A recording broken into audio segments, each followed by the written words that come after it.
Good morning. This is the San Joaquin County Board of Supervisors meeting for June 7th, 9:10. And before we get into our meeting, I have a few comments in regards to the past voters.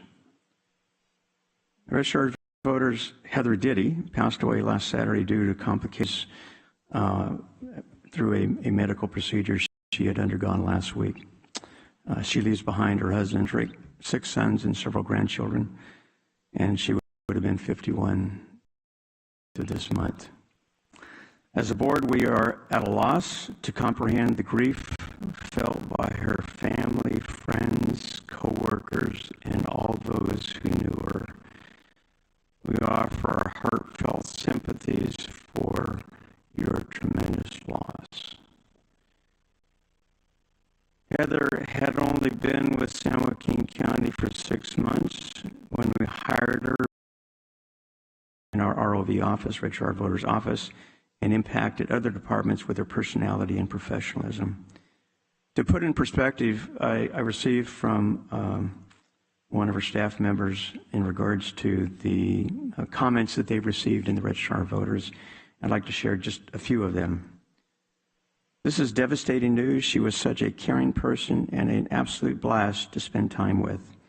Our condolences to her family at home and her work families in Sacramento and San Joaquin. She will be missed dearly. And this is Gina Martinez, Monterey County Elections Registrar of Voters. I am so sad to hear the shocking news. Wishing all those who worked with, knew, and cared about Heather the peace and comfort and fond memories. She was a part of the fabric of the California elections community and will be missed. And this is from Dean Logan, Registrar, Recorder, County Clerk, Los Angeles County. I was absolutely shocked and saddened to hear about Heather. She was always so kind to me when we see each other at conferences or meetings. She was funny and outspoken. I am so very sorry for her family, her Sacramento Registrar of Voters family, and her San Joaquin Registrar of Voters family. Olivia in San Joaquin, Olivia is our Deputy Registrar of Voters, and San Joaquin staff. Heather is there in spirit with you. I can only imagine the grief and pain you are in right now and while conducting your election. Be strong and support each other. If there is anything I or our department can do for you, please let me know.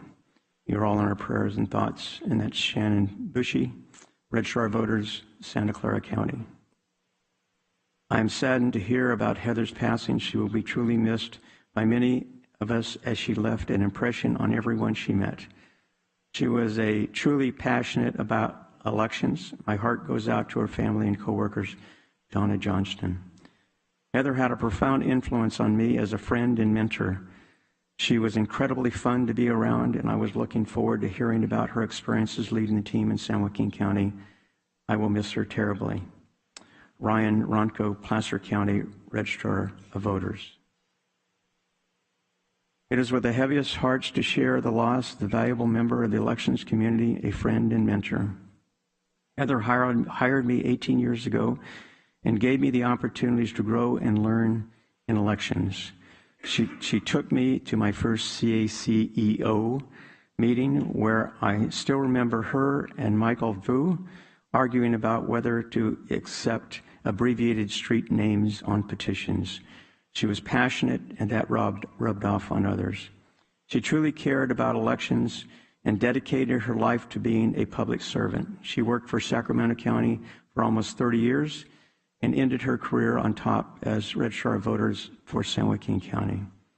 I'm going to miss traveling with Heather, miss her at conferences, miss debating endlessly with her, miss her calling me names, miss her telling me, you need to learn to say no, to which I'd always reply, you first.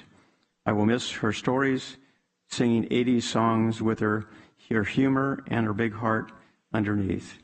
She was such a presence, and it's hard to imagine elections without her. Wishing you all the best on June 7th. I know she will be looking out for all of you and probably rolling her eyes over poll workers that should know better very best to our San Joaquin family, and please let us know if you need anything at all. And that's Courtney Bailey Canalos, Registrar of Voters, County of Sacramento.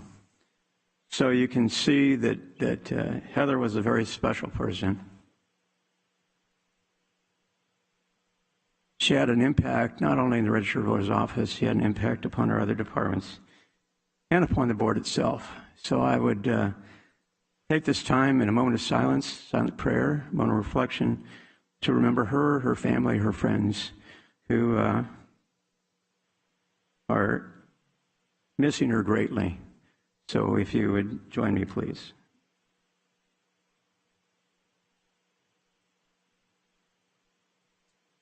Thank you. Okay, moving on, Pledge of Allegiance. Supervisor Patty, would you lead us in the Pledge of Allegiance, please?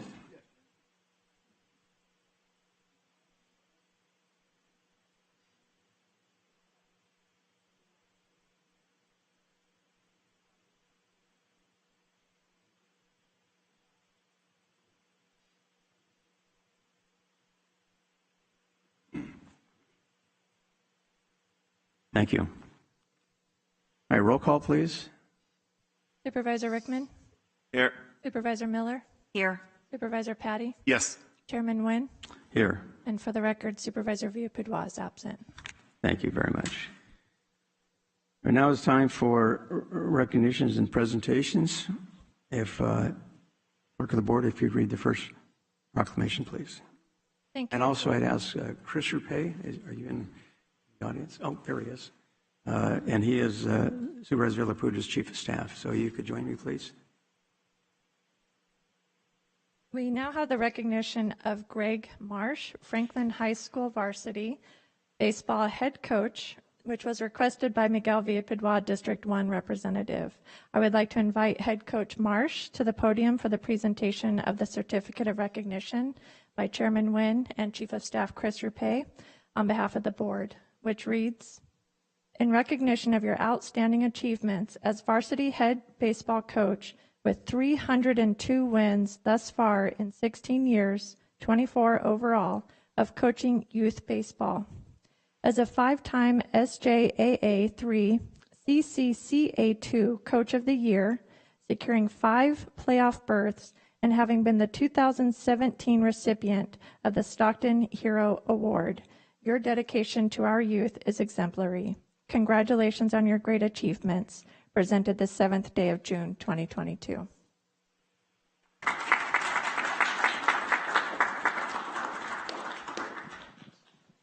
Congratulations, Coach. We turn it over to Chief of Staff Rupe, and he speak for Supervisor Villapadua. Chris? Thank you, Chairman.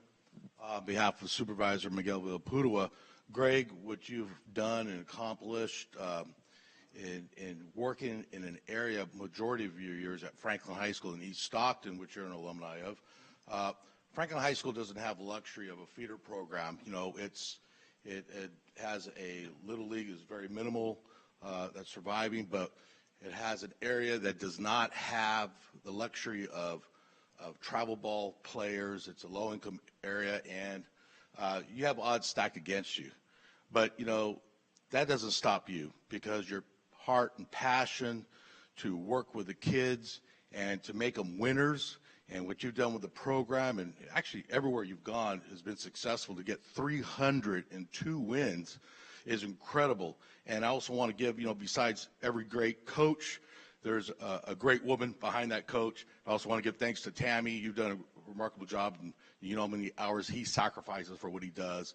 And on behalf of Supervisor Miguel Villapadua, he wanted to recognize you for this feat. Thank you. Like to say something? I want to thank you all for this. I'm very humbled by it, and we have a lot more work to do in the community, and I plan on being there to do it or help do it. And yes, I'd like to thank my wife. She knows I spend a lot of time away from home during the baseball season and sometimes in the off season, but she understands. And also my stepson Jordan, yeah, he's there too to support me. So, and my mother-in-law, sister-in-law, so I have a lot of support at home. And, when you receive Lifetime Achievement Awards, they say sometimes it's time to hang it up, but I'm not going to. And thank you. I appreciate it, everyone. And that's all I can say. Thank you. Well, thank you, Coach. Supervisor Patty. Let me tell you, oftentimes I really believe that our coaches are unsung heroes. And I've had the fantastic opportunity to work in Little League for the T-ball and up. And I have to say that to this day, being called coach is the greatest name I've ever been called in my life. And we know that this leaves an indelible impression. I remember my coaches back when I was in baseball and swimming and water polo sports on. And so the role you play for that development of a young man and oftentimes helping them stay on track and providing a sport, an outlet, a discipline, a commitment, a level of excellence and improvement, to building self-confidence and building blocks of their character that's going to carry them throughout their entire life, that an instrumental role that you play. And for those young men that are fortunate enough to work with you and other coaches, I really applaud and celebrate and really recognize all that you contribute to these young men and oftentimes girls, women, people, throughout all sports, the coaches that participate and mentor that next generation. It's invaluable, and I truly respect and appreciate all of them and you today. So thank you. Congratulations, Coach. Supervisor Miller. Thank you. I just want to also lend my thanks to everything you've given to these kids over the years. And I, for one, am glad you're not going to hang it up, even though you're starting to get Lifetime Achievement Awards. So keep up the good work, and just know that all of your efforts are greatly appreciated. Vice Chair Rickman. Thank you, Chair. Coach, thank you very much. It's a pleasure to meet you here a few minutes ago. Thank you for all you do for your community and for San Joaquin County as a whole. I know back in the day, Tracy used to play Franklin a lot in baseball, and I played baseball. And just looking at your record, my God, it's very impressive. And I've always been a huge advocate and fan of high school sports and sports of all types for our youth and the impact it has on our youth. So thank you very much for your time and your dedication. We all appreciate it, and God bless you. I would like to add, with my fellow supervisors' comments, the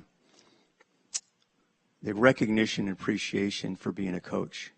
As Supervisor Patty, I've been a coach. I would say that's probably one of the most challenging jobs, and it isn't necessarily in the game. It's sometimes with outside influences, which can bear a tremendous burden at times. But I appreciate certainly the numbers. And I would suspect that probably back to win number one, you probably remember that. And as through the 300 wins, 302 wins that you've had, I'm sure you've gathered a lot of memories. The one thing that I would have to say, which has already been touched upon, is that as a coach, for a lot of youth who don't have maybe the parental support that they need, you provide them the guidance and the role model that allows them to be successful in life. And so it isn't just a sport. It's a growth. It's a kind of a bridge to adulthood that you offer. And I can only imagine how many youth, how many players that you've touched and their families. So again, it's not just about the numbers or the game. It's about how you benefit the community and certainly everybody who has contact with you. So again, congratulations, Coach. So you want to get a picture of him?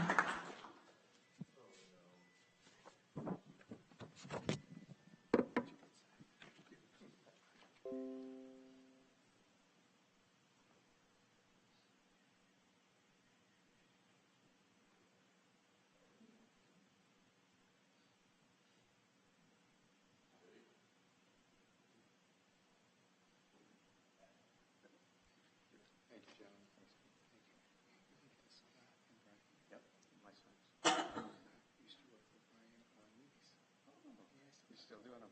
Yes, he sure does. He does them well, too.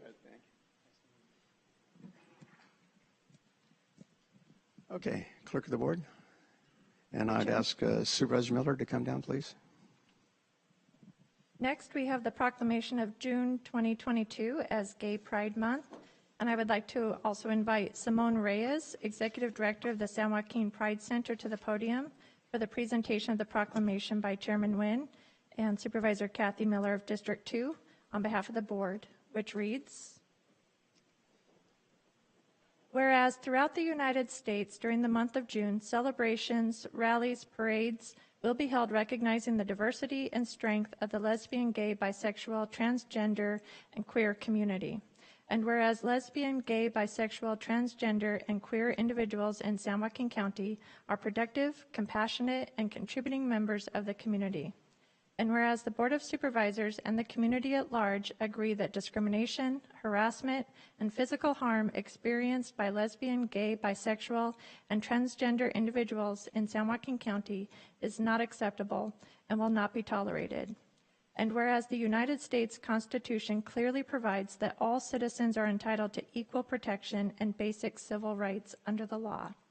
Now therefore be it resolved that this San Joaquin County Board of Supervisors does hereby proclaim June 2022 as Gay Pride Month in San Joaquin County and encourages all citizens to stand with the San Joaquin Pride Center, Stockton Pride Committee, and other organizations in support of lesbian, gay, bisexual, transgender, and straight community members, presented the 7th day of June 2022. Chairman Nguyen. Thank you. I'll turn it over to Supervisor Miller. Thank you. This was a request from constituents and something that I think is it's the time for. It's past time for, frankly. Members of the LGBTQ community have suffered discrimination, a lot of unfair practices when it comes to education, housing, employment. And what a proclamation like this says is that we see you, that we value you and your contributions to all of our communities in San Joaquin County, and that you will be protected and you will not be discriminated against for simply being yourselves. So I'm very proud to bring this proclamation today. And Simone, you have a few comments? This on? Yes. Good morning, Chairman Nguyen, Supervisor Miller, and members of the Board of Supervisors. On behalf of San Joaquin County's LGBTQ+ community, I would like to thank the Board of Supervisors for proclaiming June as LGBTQ+ Pride Month in the County of San Joaquin for the first time in the county's 172-year history.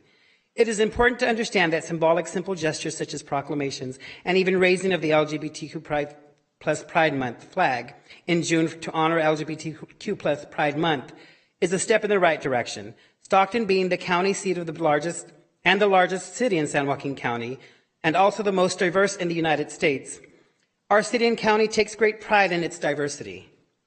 And yet, time and time again, it seems as some officials display what seems to feel like apathy towards and responsibility to honor those communities and their constituents. We as a community fail to meet the needs of the most marginalized in our communities. Funding to address unhoused populations, programs to address mental health needs, and wellness specifically for the LGBTQ+ community is an important step in elevating and acknowledging our city and county's diversity. We have had great working relationships with members of the Board of Supervisors and look forward to continuing those relationships. San Joaquin Pride has been fortunate enough to continue operating during the pandemic by providing free counseling services and cultural trainings virtually to our community, and we welcome everyone into the house our LGBTQ+ community has built. We look forward to seeing everyone at Stockton Pride on September 24th in the beautiful Yosemite Street Village, and we thank you once again for this acknowledgement, and thank you for your time and your support. Vice Chair Rickman. Thank you, Chair, and thank you for being here. Great speech, and thank members of the audience for being here. You know, and one of our strengths is our diversity, and to recognize that diversity and strength in San Joaquin County. So thank you for your awesome words, and Supervisor Miller's, and God bless you. Supervisor Patty. Thank you, Chairman. You have to appreciate America's evolution. And I was looking up the history, and I was unaware. 1924 was the first gay rights group founded by World War I veteran Henry Gerber. And you think about that transition since that time and the adversity and the challenges and what was perhaps common thought process as it related to those that were gay in our community and having family members, next door neighbors, best friends that have, choose a lifestyle of their desire and of their, interest and persuasion is something that's completely welcomed and part of our fantastic diversity. So we recognize that America continues to evolve, and there is no room for discrimination, disparity, adversity. There's, in my opinion, in America, we need to stand up for the values that every single individual starts in the same position at the start line. And we need to celebrate, fight for, and recognize that position that we all share equally in this great country. So thank you. Glad that you're here and those that are in attendance, and look forward to the next time I have an opportunity to come to the Pride Center for more conversation as I've had in the past. Thank you. I would add to what my fellow supervisors already said, but I want to thank you and your group for all the work that you do. Oftentimes, when we do these presentations, we don't realize all the hours that have been spent to help members within your community. And when I say that, I agree with you that we are a diverse county, and therefore we need to recognize every group from the standpoint that they are contributing to our overall quality of life. And by virtue of that, I also want to say that unfortunately at times we don't listen. We simply talk over one another. And I think this opportunity, the proclamation, the recognition, I think is a step towards making sure that we listen to what's going on in our community. As Supervisor Miller and Supervisor Patty and Vice Chair Rickman, we work together to try to improve the county, and that includes everyone. So again, thank you for all that you do, and we look forward to seeing some of the strides that you make in the future. So, Supervisor Miller?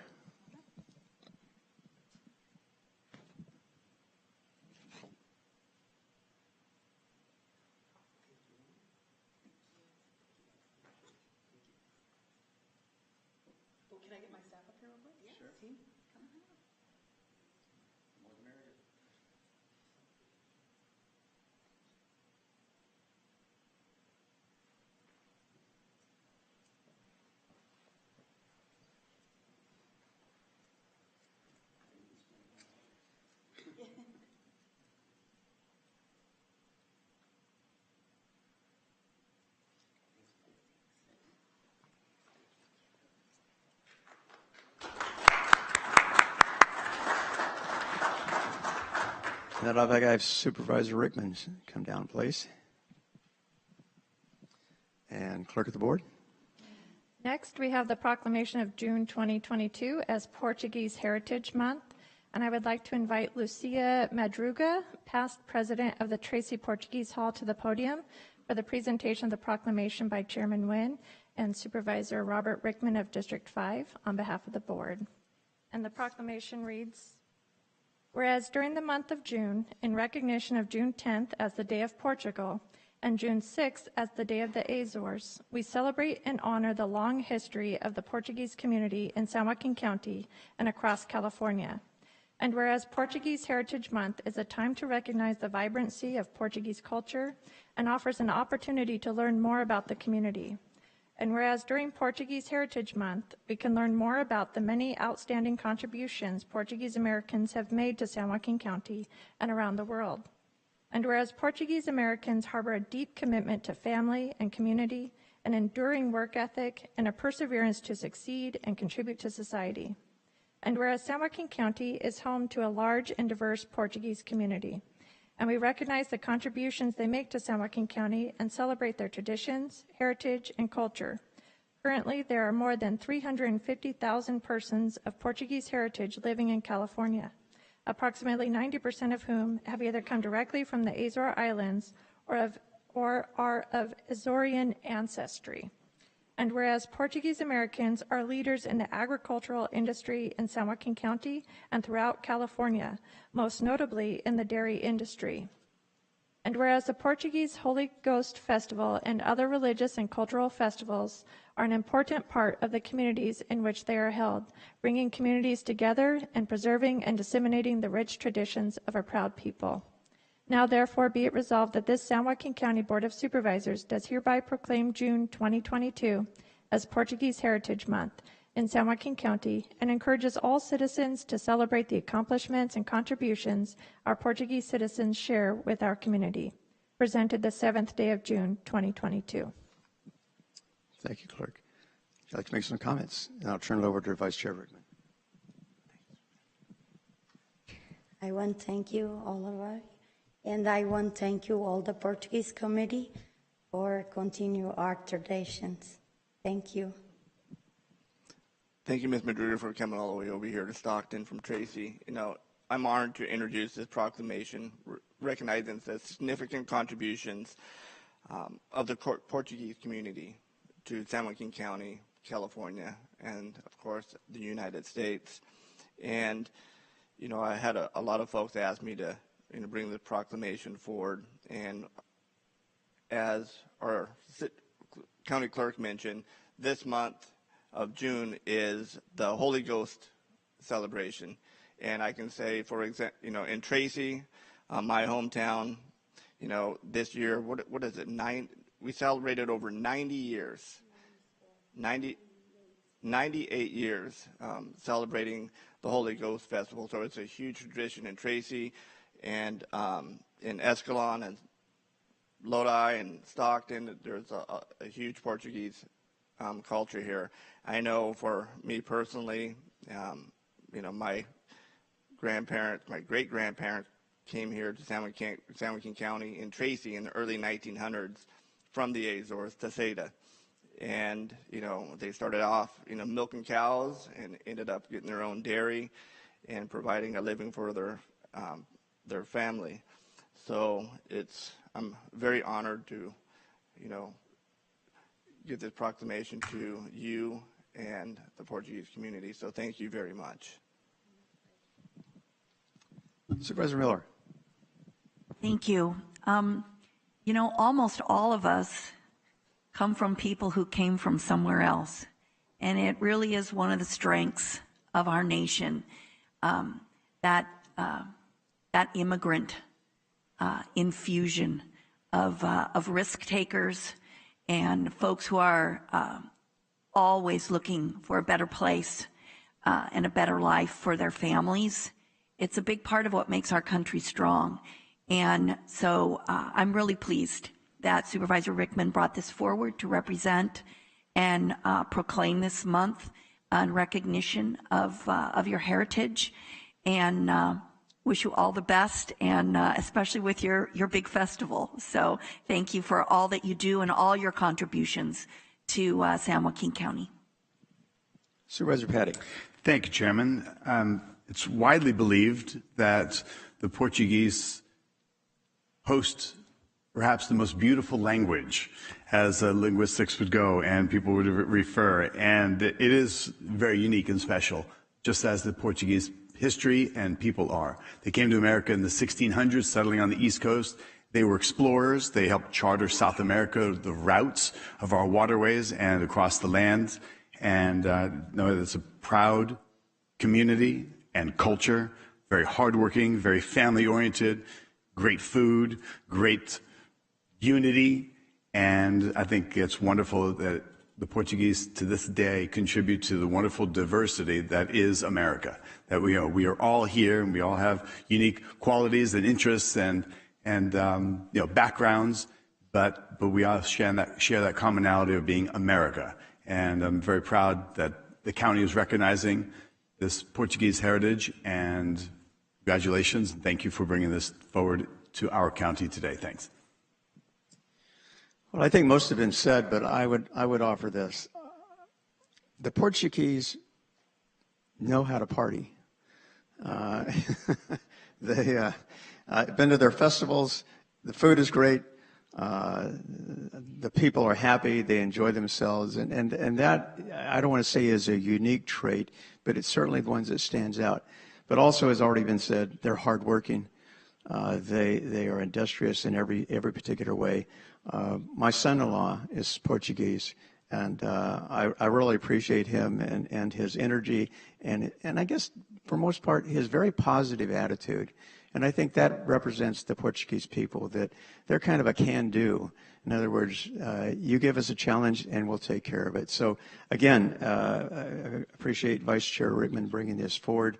Again, we have a large Portuguese population, but we really enjoy them and are glad they're part of our community to improve the quality of life that we have here in the county. So again, thank you.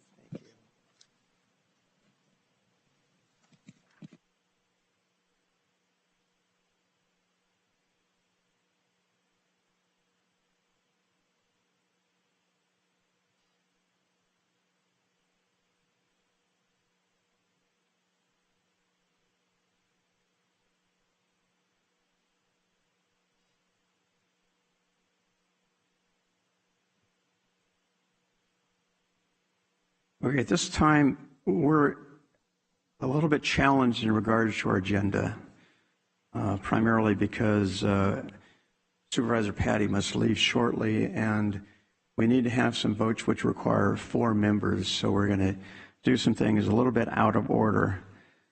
So the first part is, as opposed to the entire public comment that we normally schedule for this particular time, what we're going to do is we're going to separate public comment into 2 categories. Right now, shortly we're going to go into closed session, and then after that, we also need to make sure that we pass some items on our consent agenda which require 4 votes because they involve financial matters. So at this particular time, I would ask anyone, and I don't believe any sheets talk about, is that correct? There's none in the consent or closed session comments, correct?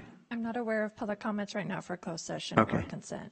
So I will ask that anyone in the audience currently that would like to make any comments either in regards to our closed session items or in regards to the consent calendar, if you would come forward and make your comments now. Okay, seeing no one. And do we have any online? There are no written comments for closed session or consent. Okay. So to cover the ministerial part of our agenda, I would ask that we move to, and I'll have to clear this with County Council, kind of doing this on the fly, so to speak. But at this point in time, we would move consent up for a vote or consideration of any items that want to be discussed. Is that correct? That's correct. Okay. So I'll ask my fellow board members, any items that you would want to pull? Supervisor Patty? None, thank you. Okay. Supervisor Miller? None, thank you. Vice Chair Rickman? Okay. And I have none. So I know, Clerk of the Board, there's 2 items that you want to address. Consent item number 25, we're requesting that be pulled and it will come back at the next meeting. And then I also want to make an amendment to the recommendation for consent item number 27, recommendation number 1. The recommendation by the department is to authorize the purchasing director to approve the agreement. Okay. All right. As opposed to the changes? As opposed to the chairman. Right. Okay. Thank you very much. All right. Having covered those, then at this point in time, because we have some individuals scheduled for closed session, I'll turn it over to County. Oh, I'm sorry. We need a vote. Take the vote. Motion and a vote. I would move the consent calendar as amended by the clerk of the board. Second.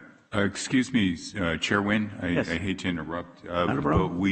I am requesting that we pull item number 9. I have to do a salary disclosure for an appointment. Oh, sure, fine, thank you.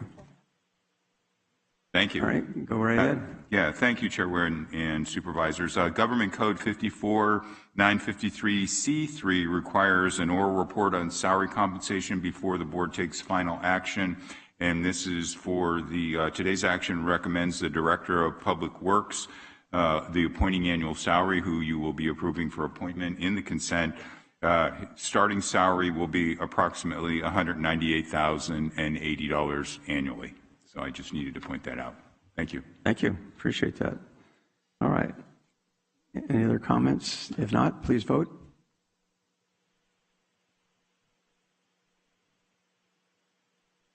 All right, adopted 4-0, thank you. At this time, I will turn it over to County Council in regards to closed session. I apologize, but our closed session will probably go at least an hour, if not an hour and a half. So we will reconvene and continue our meeting. So again, County Council. The board will meet in closed session on the items listed on the agenda. There are announcements. There may be announcements following closed session. And there will be the opportunity for general public comment when we absolutely. Correct? Okay. Correct. Yeah, public comment will be allowed on the rest of the items on the agenda. Correct. All right. Okay, we will temporarily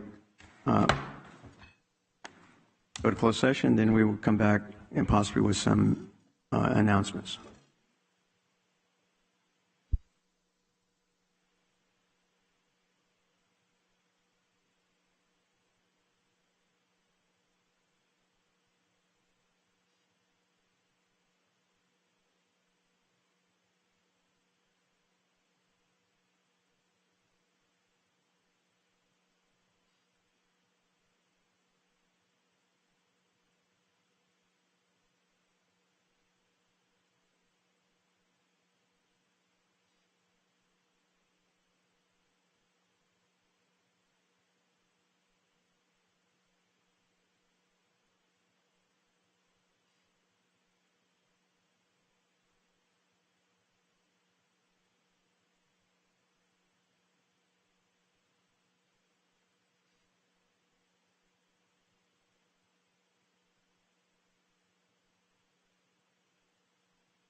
So let's see.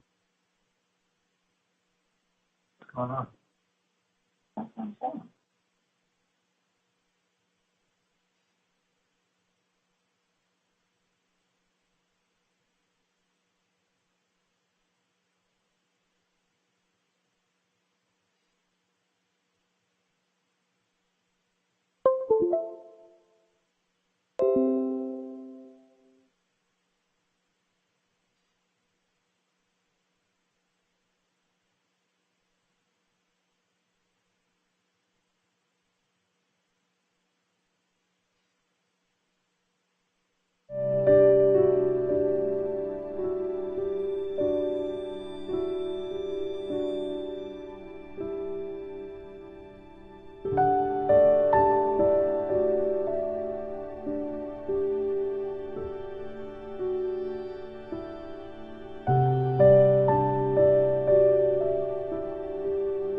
Again, I'll bring those 2 ballots the next meeting, and we'll discuss more in detail about the election integrity. Because if we don't have clean elections, we don't have a nation anymore.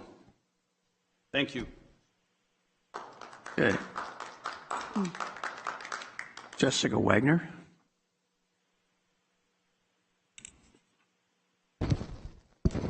Good morning. My name is Jessica Wagner, running for State Assembly District 13 as a Republican write-in candidate. I'm a bit frustrated at moving public comment after your closed session. You're all paid to be here. We are not. I've spoken here on multiple occasions, mainly to raise awareness of the discrimination taking place regarding medical freedom. I'd like to know where we are in the process of holding the governor and California Department of Public Health officials accountable.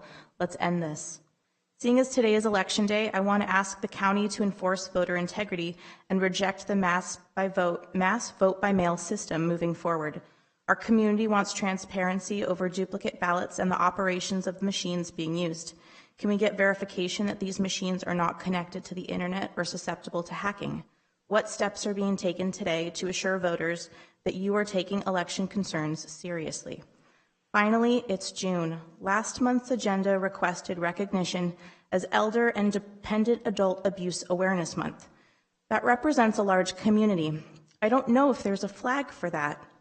I love and respect that community, but I would still reject the idea that any government building should fly its flag if it were proposed.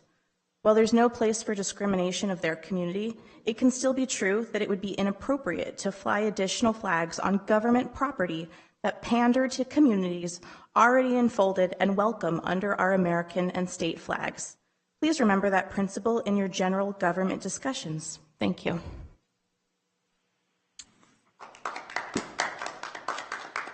Jim Shoemaker.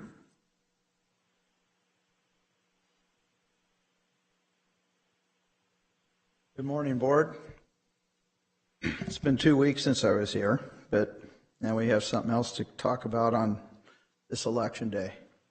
Today, as we mourn the loss of Miss Heather Diddy, let's also honor her by not forgetting how important election integrity and voter inclusion was to her and the team of dedicated civil servants that she once led.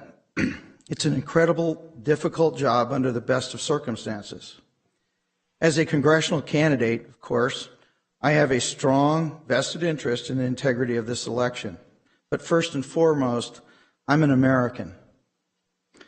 Like each and every one of us in this room, as Americans, let's all take joint responsibility in improving our election processes in a bipartisan and non-accusing fashion. Leaked memos indicate the Registrar's Office has been quietly duplicating ballots with the assistance of 13 employees from an outside printing vendor. That's not how we should have found out.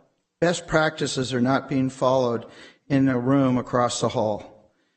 The candidates, and more importantly, the public, has been left in the dark for several days about this. I don't care whose fault that is or isn't. This county, whatever reasons, hasn't been able to run a smooth election since Mr. Austin Ellerman left the Registrar's Office. While we all appreciate Mr. Ellerman is willing to come back and help, we need solid processes and transparent communications that relies on more than just one retired man. God bless the friends, the family, and colleagues of Miss Diddy. From here forward, let's work together to ensure everyone's vote counts today in her honor.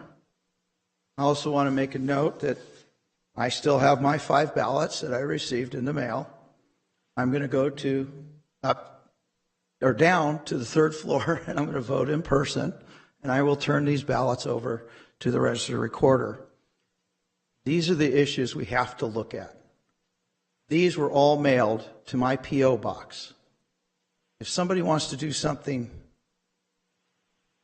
not above the law, they have an opportunity to be able to send their stuff to a P.O. box.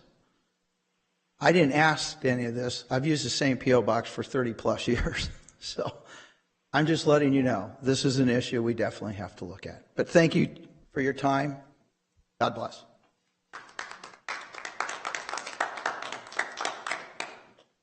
Is District Attorney Torrey River out Salazar here?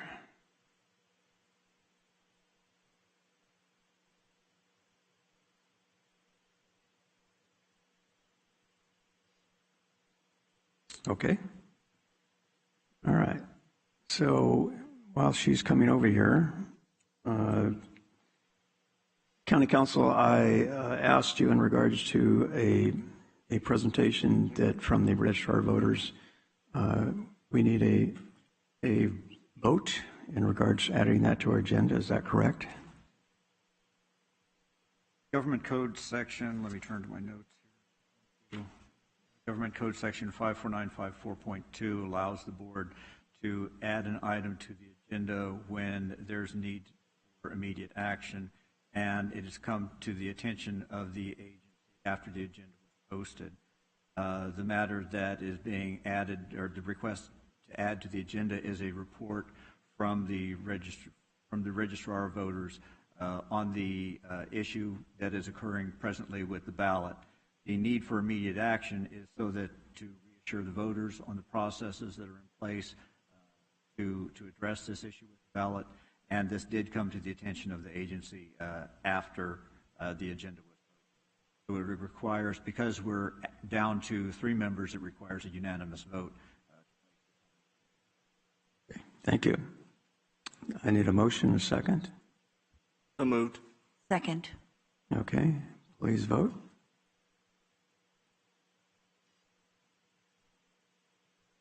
And that's adopted 3-0. Thank you. So we will have that presentation after our public comment. Our district attorney is here, so you're on. Chairman Nguyen, if I could, while she comes down, I would just like to note for the record that Supervisor Patty is absent for the remainder of the meeting. Oh, good. Thank you.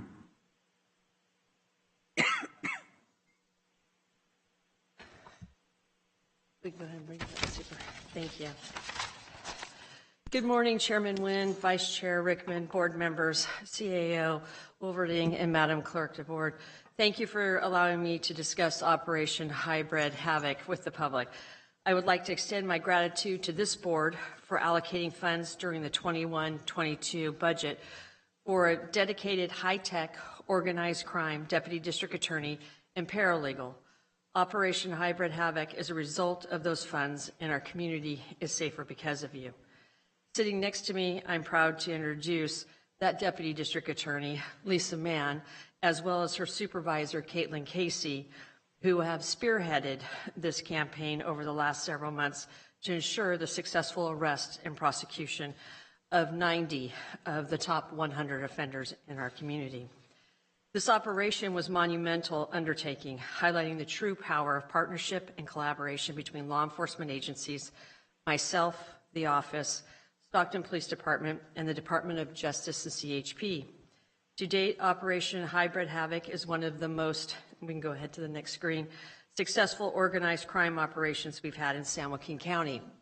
As you can see, 88 individuals were arrested for felony charges, 2 for misdemeanor, for a total of 90. 58 weapons were seized, firearms, including 12 ghost guns and 10 assault weapons. Violent Crime Enterprise Unit Supervising Deputy District Attorney Caitlin Casey, as well as Deputy District Attorney Lisa Mann and paralegal Chantel Aldana. We want to thank them for their incredible hard work and dedication and countless hours that it took spending and assisting in the arrest and apprehension and prosecution of these cases. We also were able to take a myriad of illegal narcotics off the street, including one of the pivotal ones that we need to discuss at another date is 54 grams of fentanyl. As I say, each pill of fentanyl is a bullet because it can take the life of our loved ones quickly. 73 grams of heroin, and what is incredibly gratifying about this as well is we were able to solve 2 homicides from earlier this year and bring justice to those families. Our partners at Stockton Police Department, Chief Stan McFadden and retiring Chief Jim Chaskra, members of the Gang Violence Suppression Unit, as well as the Ceasefire Intervention Unit, Community Response Team, Vice, Strategic Community Officers, for their investigative work in identifying these individuals, working with my office to bring them to justice. Of course, Attorney General Rob Bonta and the Department of Justice, specifically DOJ, CHP, Special Ops, for answering the call and collaborating with our county to rid the streets of these dangerous individuals and illegal firearms. This community deserves the opportunity to thrive, and today the people of San Joaquin County are safer with these organized criminal elements off the street. We've sent a clear message: violence in any capacity will not be tolerated. Organized crime will not be tolerated, and we will work tirelessly to get illegal firearms out of the hands of individuals intent on committing harm. We're proud of the sheer amount of crime prevention that came from this operation. Due to the collaborative efforts of agencies, attempted homicides, numerous shootings, burglaries, and robberies were prevented from occurring and further traumatizing our neighborhood. So I want to thank you again, the Board of Supervisors, for approving the funding of a high-tech organized crime position. Within 12 months after receiving that funding, we were able to deliver to you the largest sweep of organized crimes in the history of San Joaquin County. I'd also like to thank you for the opportunity. I don't think people fully understand, outside of the realm of law enforcement, that this begins 6 months ago. It's based on research and data driven. We look at all the crime reports that we have, and we look at the organized gangs. As you can see with this takedown, we had multiple gangs listed that we were working within. We analyzed each one of those teams, and we figured out who were the key disruptors of the harm, who were causing the greatest amount of problems. That information is then combined together, and then they come to me and make a presentation. From there, we work collaboratively for the next several months, whereas myself, Caitlin Casey, and Lisa Mann are sworn by law not to share any of that information, as well as we are on call 24/7. So I know at my daughter's college graduation, I'm taking calls. I know when Caitlin Casey was at her daughter's first communion, she's taking calls. It's a job that people don't begin to understand, that you can never leave the county, you can never be far away, and you can never take a break month after month after month as this goes on. Because not only are we solving crime, we're preventing it. Because once we receive the information, a shooting, homicide, robbery, or burglary, we must move quickly and intercede. It also requires myself to read hundreds of pages, as well as my team, every week to ensure the integrity of this process and that the law is fully upheld, as well as the constant authorization by the Superior Court judge to ensure that we are moving this process forward. It is an enormous undertaking, 70 officers working around the clock with an additional 50 partnering in our takedown on May 18th and June 1st, all of this coming together and resulting in this. So when people talk about the amount of work, I don't know that they fully understand the sheer volume and dedication it takes, but I'm truly grateful to Ms. Mann, Ms. Caitlin, Ms. Aldana, my team, as well as our great partnership with law enforcement, DOJ, SPD, and CHP. So I want to thank you for this opportunity. Thank you very much, and thank you for bringing that information to us. Thank you. All right, moving forward, we have our registered voters. Excuse me, any other public comment before we have that? Chairman, when we do have written public comments as well. Okay, go ahead. There's no other in-person comments. The first comment was submitted by Mario Enriquez, who writes, during Lesbian, Gay, Bisexual, Transgender, Queer, and Intersex Pride Month, we reflect on the progress we have made as a country in the fight for justice, inclusion, and equality, while reaffirming our commitment to do more to support LGBTQI+ rights in our community. As an openly LGBTQ Latino in Stockton, I am asking for the board to support this beautiful community by standing with us as allies and ensuring that all of us are represented and celebrated. Thank you for your support on acknowledging Pride Month, and look forward to continuing to find even more ways to support the LGBTQ+ community in the county. The next comment was submitted by Tom Heckman, who writes, despite ongoing pleas and requests of the Lammersville community to close Hanson Road October 2021, Tom Petty motioned to implement a one-way trial on Hanson Road. It reduced traffic flow but increased the traffic safety issue exponentially. A 90-day trial going on 5 months. A 4 to 6 week traffic study took nearly as long. It's an election year, so all elected officials, with some of you running for bigger seats. Our community, 1,000 voters, is extremely frustrated with this board's reluctance to close Hanson Road. The road is not needed. I-205 can be traversed by 2 other roadways, which only 1 mile to the east and west of Hanson. Andrew Malik, former Assistant City Manager, Prologis, and the residents of this community have all stated that they do not need Hanson Road open, while county proved they don't need it open by closing half of it. County, city need to do right by our community and close the road. Anything short of that will not resolve our traffic safety issue. There's no reason to keep it open, jeopardizing the lives of our residents. I assure you, our noise will continue getting louder until Hanson is closed, restoring safety back to our community. If need be, we will engage California's Attorney General to assist us. Apparently, he's taken interest in causes like ours. Enough is enough. Do not let this fall on deaf ears. Do the right thing and close Hanson Road. The next comment was submitted by Michael David, who writes, "My name is Michael David, address 16431 Tresellis Drive. I live on the corner of Tresellis Drive and Hanson. I want Hanson closed at the overcrossing because of the safety for my family and neighbors. I took a picture of a semi submitted going the wrong way over the overpass. This is just one of the many reasons, including crazy 55 to 60 mile an hour speeding over the speed humps. Someone is going to get killed, probably a child walking to school.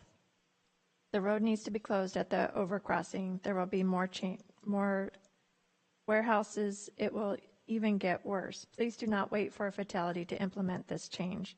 Do the right thing and change it now. Close Hanson at the overcrossing. Thank you. You are free to call me at any time." The next comment was submitted by Charlene Crossan, who writes, "Growth is inevitable. However, safety and well-being of our citizens is imperative.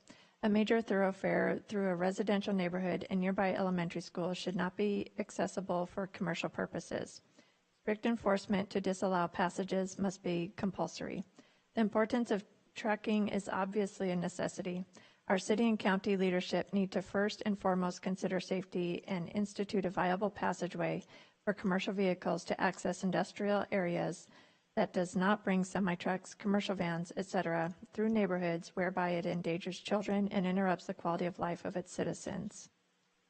The next comment was submitted by Wendy Tocchini, who writes, "Dear County Supervisors, I live in the Lammersville community. The new Prologis Industrial Park has increased traffic and decreased the safety of my neighbors.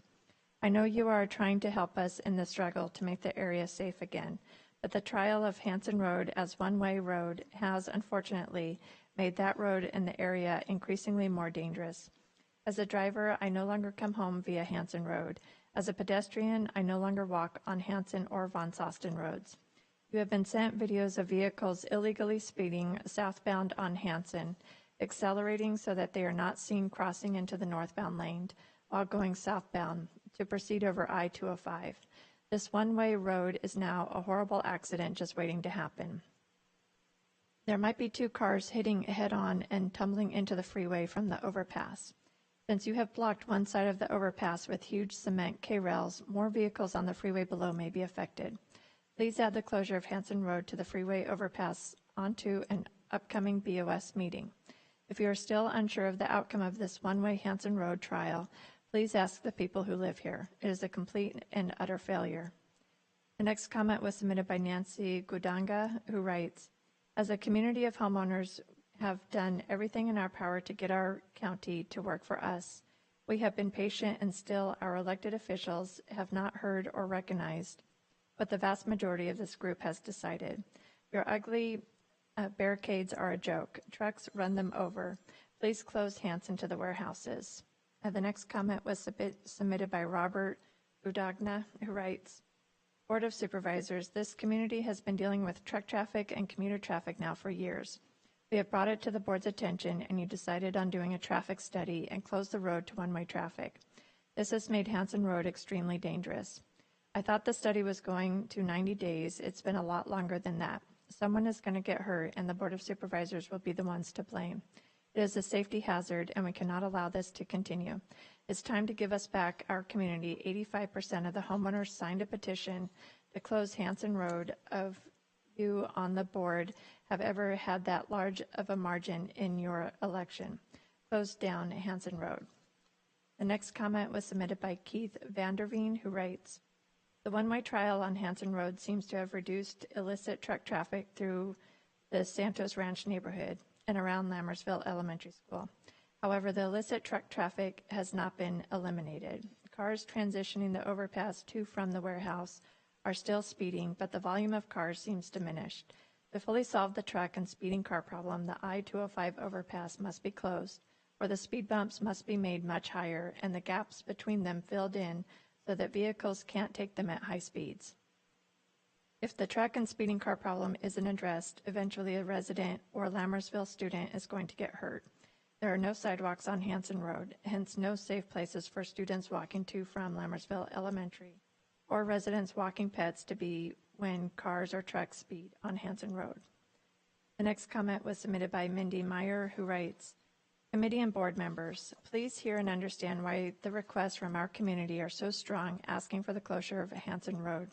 I lived in this neighborhood growing up and even moved back as an adult because it was, in my opinion, one of the safest and best neighborhoods for families. With the warehouses coming in, growth of Mount House, and horrendous traffic on 205, our safe little community has become bypass or shortcut for speeding commuters. Semis traveling the wrong route or opportunists looking for someone they take advantage of. We do not have sidewalks or traffic lights, and motorists do not abide by traffic laws. I personally have witnessed semis run over barricades at the elementary school, speed and become irate with residents telling them they're going the wrong way. Even with the temporary closure of Hanson, it's only encouraged those who ignore the signs to speed even faster to get around and over the overpass. We've said it several times, but one day one of our children will be killed by one of those drivers if we don't do something. We are a residential community. We shouldn't be treated like a thoroughfare for reckless drivers all in a rush. The next comment was submitted by Eric Lopez, who writes, Hello, we bought our home on the corner of Hanson von Sosten Road 3 years ago. The peace and quiet has deteriorated rapidly because of cut-through commuters. The traffic near our home has doubled as commuters use Hanson Road as a shortcut. Ever since the county installed plastic barricades, we have got woken up at night multiple times from cars, trucks hitting them and dragging them down the street. When the county installed the concrete barricades with the 90-day one-way program, people have crashed into them multiple times. There is a concrete barricade pushed onto my property from one of the cars running into it. We have a bedroom 50 feet away from all this mess where family sleeps. We have gotten lucky so far, but next time we might not get so lucky. Instead of closing Hanson Road and protecting our community, the county would rather keep the one-way program that is extremely dangerous. Hanson Road does have less traffic, but more stupid drivers. Since the county has done nothing to enhance our safety, we have decided to sell our home. We prefer to move than to live in fear. Thank you, Eric Lopez. The next comment was submitted by Raymond Dart, who writes, Hello, as a partial one-way trial began January 20th, 2022, as an attempt to resolve the traffic problems and illegal truck traffic on Hanson Road, traveling through the Lammersville residential community. Thus far, vehicle traffic volumes have been reduced, but additional and considerable safety issues have arisen as a result of the one-way experiment. Despite the southbound closure, several vehicles daily and occasionally a semi-truck travel southbound on the overpass on the northbound side of the bridge, risking a head-on crash. Such an incident could potentially involve freeway traffic below if impact debris, or in worst-case scenario, one or both of the impacted vehicles falls from the bridge. Additionally, while the partial closure has resulted in very limited truck volumes on the open part of the southbound Hanson Road, many more northbound vehicles are traveling faster, driving recklessly, and passing vehicles in a double yellow line zone, resulting in further risk to the pedestrians, walking, and residents along Hanson Road. Semi-truck traffic remains an issue on the residential roads, including Hanson and von Sosten, despite the abundant signage advising no trucks and security stations south of the overpass. For example, at 5:07 p.m. Monday, June 6th, a semi-truck traveled northbound on Hanson Road, image attached. This example would have not occurred if Hanson Road was closed. For the health and safety of the residents of the Lammersville community, please permanently close the Hanson Road overpass, as other California counties have in similar situations, including Locust Road in Placer County. The next comment was submitted by Clay Musa, who writes, I'm a 12-year resident of Santos Ranch Courier Estates, and I've seen the changes to my neighborhood due to the Prologis development. I was a daily caller to CHP when 18-wheelers were driving down my street, but I've never been in favor of closing Hanson Road. I wasn't in favor of changing Hanson Road to one-way either, but I think the results have been dramatic. Far less traffic on my morning walk, and the 18-wheeler posts to the neighborhood Facebook group have dropped significantly. I think the closed lane also gives an extra safety buffer for the kids walking to and from Lammersville School. I think you should keep Hanson one way, but also allow two-way traffic between Las Positas Way and Chiselas to ease traffic on Courier. Danny Dart writes, trusted board members, the one-way option on Hanson Road has promoted drag racing and the wrong way driving from the warehouse workers. There will be head-on collisions, and it will involve the residents of the community with a semi-truck or the workers from the warehouses racing down the two-way stretch going the wrong way. This, quote, pilot, end quote, option from San Joaquin County is using lives to experiment an idea from Public Works. The Hanson overpass was a blind spot with low guardrail. A head-on collision will spill down the I-205 below and will be catastrophic. Please close the Hanson Road at the 205 overpass. In California, Placer County, Locust Road, and Sacramento City, 2nd Avenue between Broadway and 34th, have done it successfully to protect their citizens. Protect the residents of the Santos Ranch community. If our lives do not matter to you, our votes should. Attached, please see a photo from the Tracy Press. One of your, quote, potential, end quote, constituents, Vanny Dart. The next comment was submitted by Peter Moyer, who writes, we are nearing 5 months into the Hanson Road traffic study that has supposed to take 90 days. What's taking so long? Maybe you don't like the results. We can only speculate. The traffic has been reduced by 1/3. However, public safety has been obliterated. I have cars passing me when I slow down to turn into my driveway. They pass on the left, a few times on the right as I pull into my driveway. I have speeders slam on their brakes to keep from rear-ending me as I turn right onto my property. I feel like I'm under a kamikaze attack. I just want to get home safely. Now we watch cars and trucks go over the overpass the wrong way.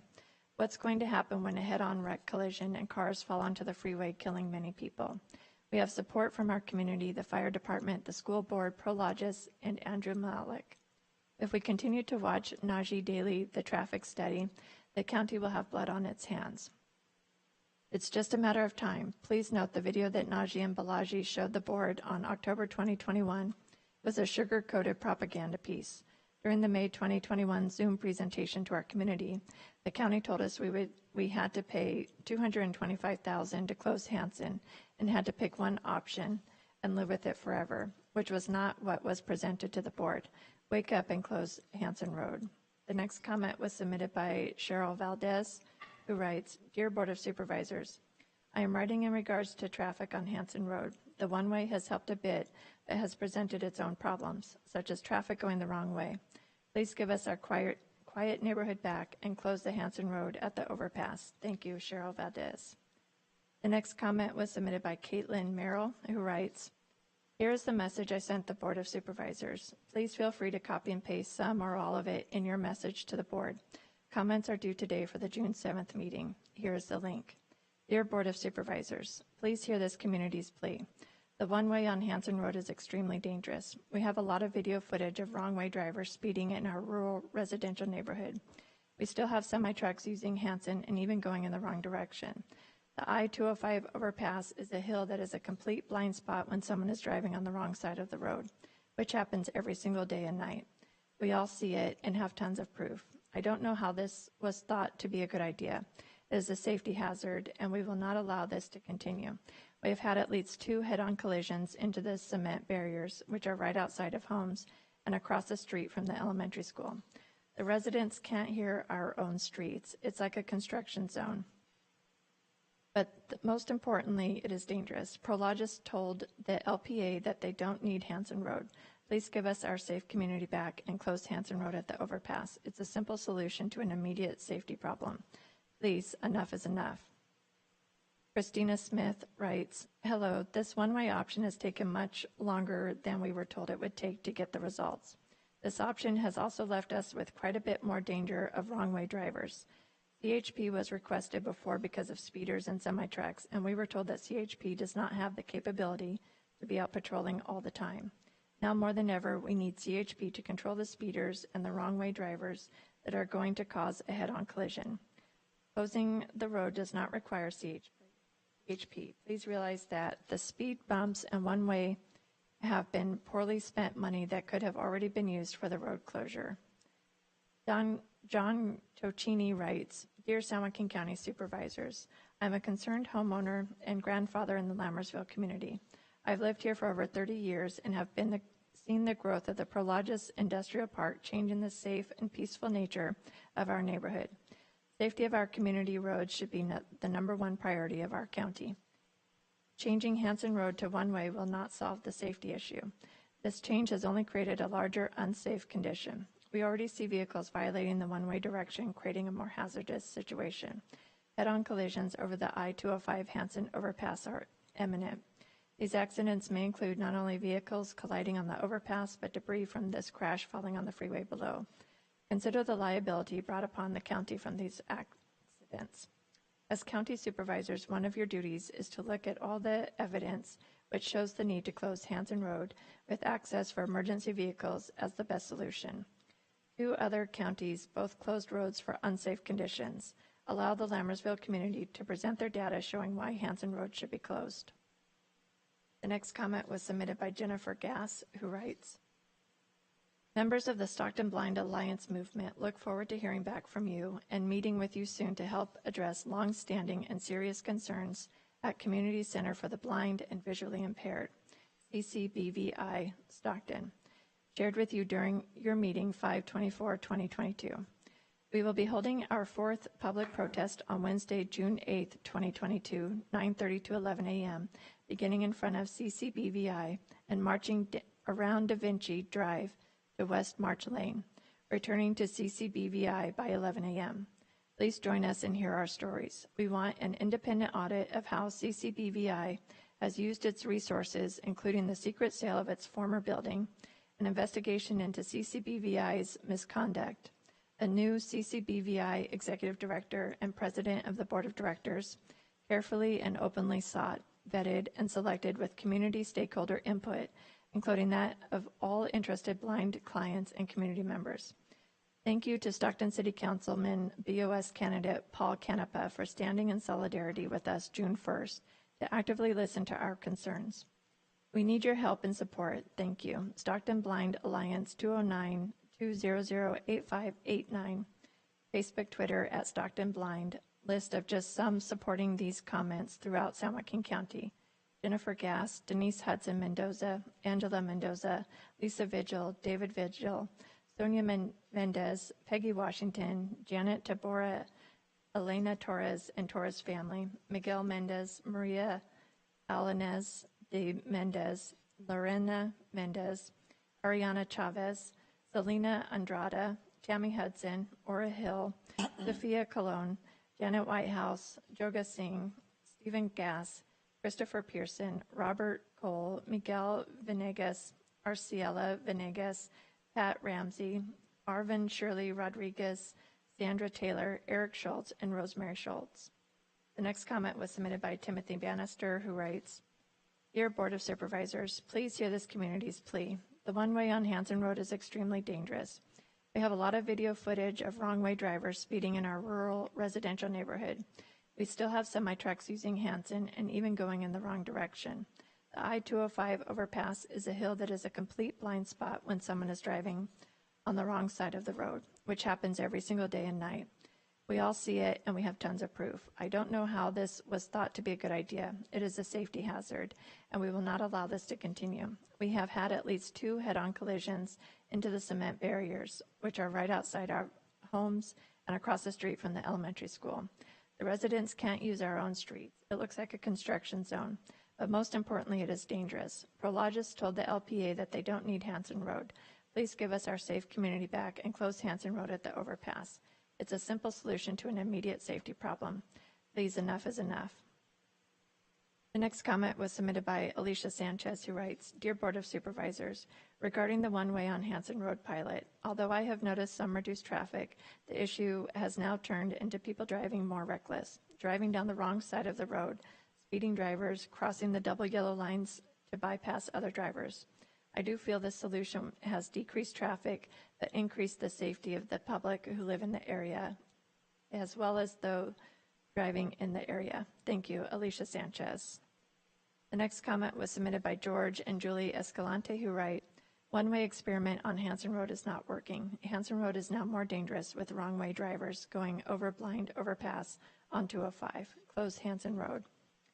The next comment was submitted by Tammy Merrill, who writes, Dear Board of Supervisors, please hear this community's plea. The one-way on Hanson Road is extremely dangerous. We have a lot of video footage of wrong-way drivers speeding in our rural residential neighborhood. We still have semi-trucks using Hanson, even going in the wrong direction. The I-205 overpass is a hill that is a complete blind spot when someone is driving on the wrong side of the road, which happens every single day. We all see it, and we have tons of proof. I don't know how this was thought to be a good idea. It is a safety hazard, and we will not allow this to continue. We have had at least 2 head-on collisions into the cement barriers, which are right outside of homes and across the street from the elementary school.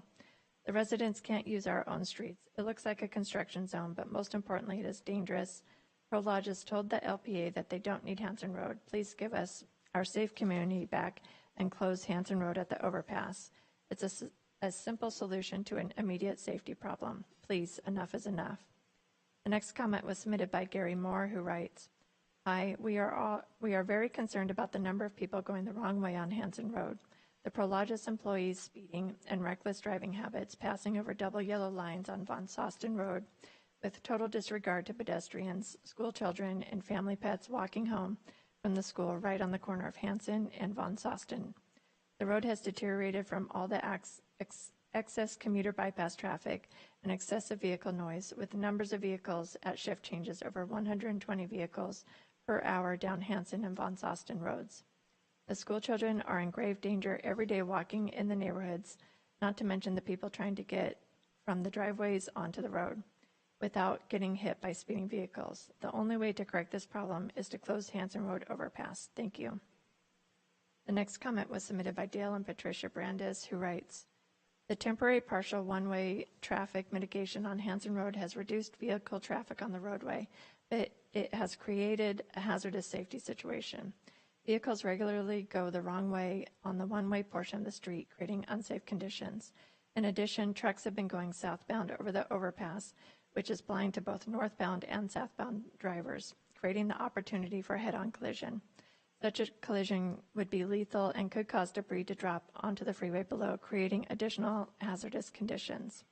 DHP has determined that they cannot enforce the one-way or the speeding and reckless driving on Hanson Road because they are understaffed. Many of the neighbors do not use Hanson Road to go northbound over the freeway because the possibility of being hit head-on. We were told the partial one-way would be temporary and that Public Works would report back to the Board of Supervisors in 90 days. We believe the time has come to replace the partial one-way road closure with a full Hanson Road closure. It is the only solution to increasing traffic safety in the neighborhood. Please watch this video of a FedEx semi-truck going the wrong way on Hanson Road on 5/24/22 and endangering northbound drivers. Pat Moore writes, Greetings. I live 4 homes down from the intersection of Hanson Road and Von Sosten Road. My request is a simple one. Please close the Hanson Road overpass. Why? The implementation of the San Joaquin County of Public Works so-called solution to one-way traffic has not helped with safety issues. Sure, traffic may have been reduced, but the one-way route Prologis Park employees are using and those driving on Von Sosten Road to Mountain House Parkway to get to work is just as dangerous as it ever was. Nearly every day there are speeding vehicles that pass law-abiding drivers on the double yellow line on Von Sosten Road heading to Byron Road. I fear that one day one of those cars will end up in my living room, causing bodily harm to myself and or family members. Please just close the Hanson Road overpass. Does the daily safety of those in my neighborhood not matter to any of you? And Chairman Nguyen, that concludes our written public comments. Thank you. Appreciate that. All right. So moving forward, I would ask Austin Erdman and Olivia to step forward and give us a report on some of the issues that have been raised in regards to this election.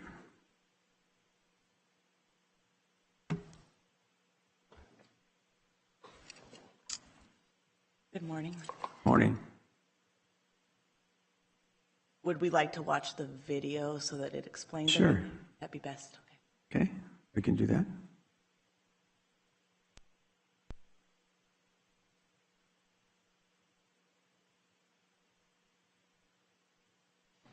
Hello, San Joaquin County. I'm Olivia Hale, your Assistant Registrar of Voters that's going to be administering your direct primary election just tomorrow on June 7th. I just wanted to share with you the process of our vote-by-mail ballots and how they're processed here in our office as of today. Here's our sorting machine. This is actually where the ballots come in from the mail. They're processed on this machine with signature verification. Once the signatures are verified, we're then able to take those envelopes and open them. And over here is our OPEX machine. Once the vote-by-mail ballots are brought over here, they are opened and separated from their vote-by-mail envelope. The ballots are then placed over into these yellow trays by precinct number, and they're all ready to go to our inspection room. And over here, we're in the inspection room. Now the ballots are being inspected by the inspection team. They're sorting out any that have maybe a pencil mark, or it has a ripped sheet, or there's possibly a barcode that's ripped. They're sorting those out and putting those into the duplication bins, and the good ballots that are not torn or anything of that nature are now going to move into the scanning room. And then once we bring the ballots in from the inspection room, they're brought in these trays. We go ahead and place them into the presses so that can flatten the ballot and remove the fold that's in the ballot so that they'll run a little bit easier on our scanners. They're placed in boxes here, and then we'll take them over to the scanning equipment to scan the ballots. Once the ballots are ready to be scanned, they're brought over here to our scanning equipment. We put the ballot sheets in groups of 30. We go ahead and scan those ballots. Those that are successfully scanned, we know have been counted and will be a part of our tabulation on election night. So those are placed over into the finished pile, and then we take those ballots sheets that were rejected, and we're going to attach an additional report. So instead of printing one report, we're printing two reports, the one that goes with the ballots that have been successfully scanned, and then another copy of that report showing the ballots that have been rejected, and we take that over to our proofing table, and from there we confirm that we've accurately removed the rejected ballots. So this is a copy of the scanned batch report that we are verifying with the rejected ballots. We are confirming that each sheet has the correct precinct and page number, and then we've ensured that we have captured and removed the correct rejected sheet from the batch. If there is an issue and it doesn't match up, that batch is then deleted and we rescan to ensure that we've captured the vote of every single voter. So this is the barcode that's being ran by our scanners. Once we've determined that the ballot sheet has been rejected, it's going to need to be prepared for duplication. So we're going to scan this barcode, and our certified print vendor for our ballots is going to duplicate this ballot and send us a blank ballot so that then we are able to take the voter's actual true vote and duplicate it to a sheet that's going to scan with a barcode that will be read by our scanners. The information in the barcode is then transmitted via email to our print vendor. Once the rejected ballot has been scanned, they are then placed into these white ballot boxes, and they're going to wait for our shipment of the duplicated ballots that will come in tomorrow. Our print vendor is currently shipping ballots daily to us to keep up with our process. This is what one of the duplicated ballots looks like. This is a sequence number up here along with the precinct number. This information is matched to the original ballot. There's a control sheet that also has the sequence number on it. They're verifying that the duplicated ballot and the control sheet have the matching sequence number. From there, they go ahead and place that number onto the original ballot, and then they become a pair. This duplicated ballot will be scanned in place of the original ballot once it has been marked exactly how the original ballot was marked by the voter. Now we're here in the duplication room, and as you can see, we have our control sheet here again that has documented the original ballot along with the duplicate ballot with the sequence number. Here are the duplicate ballots that will now go downstairs to be proofed. Here are the original ballots here in this stack.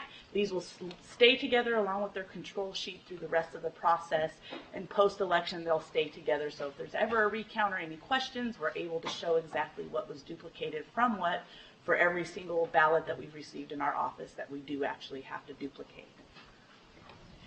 Now we're over here in the proofing section. Once the team of two has finished duplicating the ballot, we bring it down here again.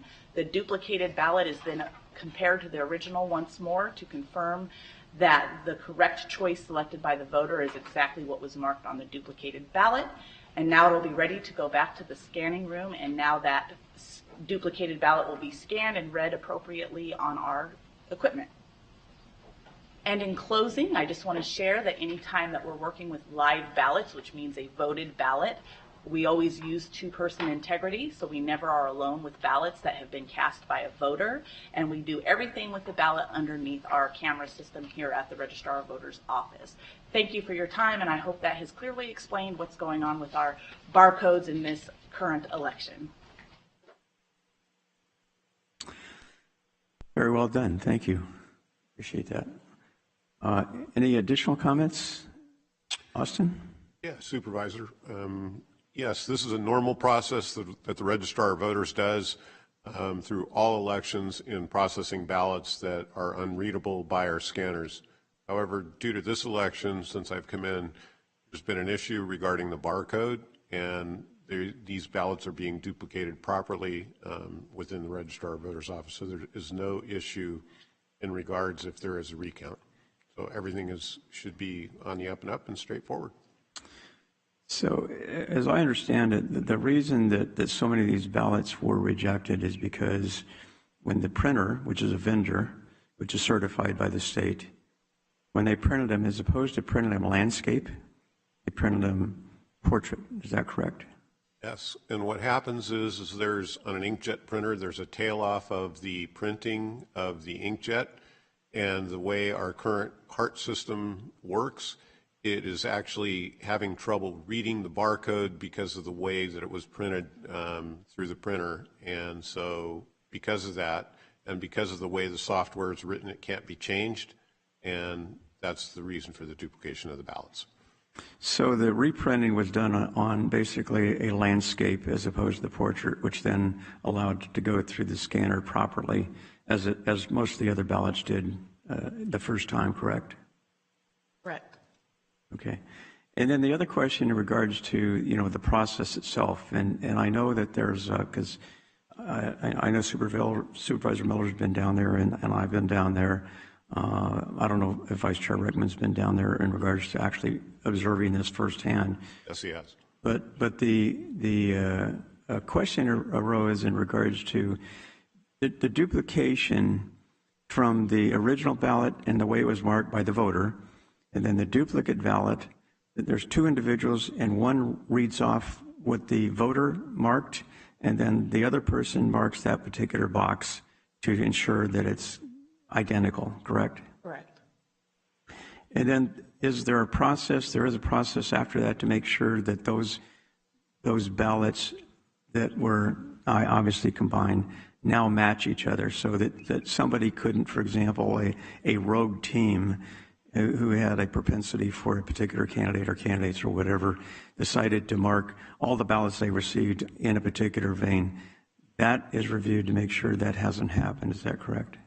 That is correct. When they are done duplicating the ballot, it's placed into tubs that are not marked by which team had it, and it goes down to the proofing section in we're going back to the proofing tables, and then there's a new team of two that randomly grabs the very next tub that's stacked there for them, so they have no idea of knowing which team upstairs used that or did the duplication process, and now that team of two reads back everything on there to make sure it exactly matches as the voter voted it.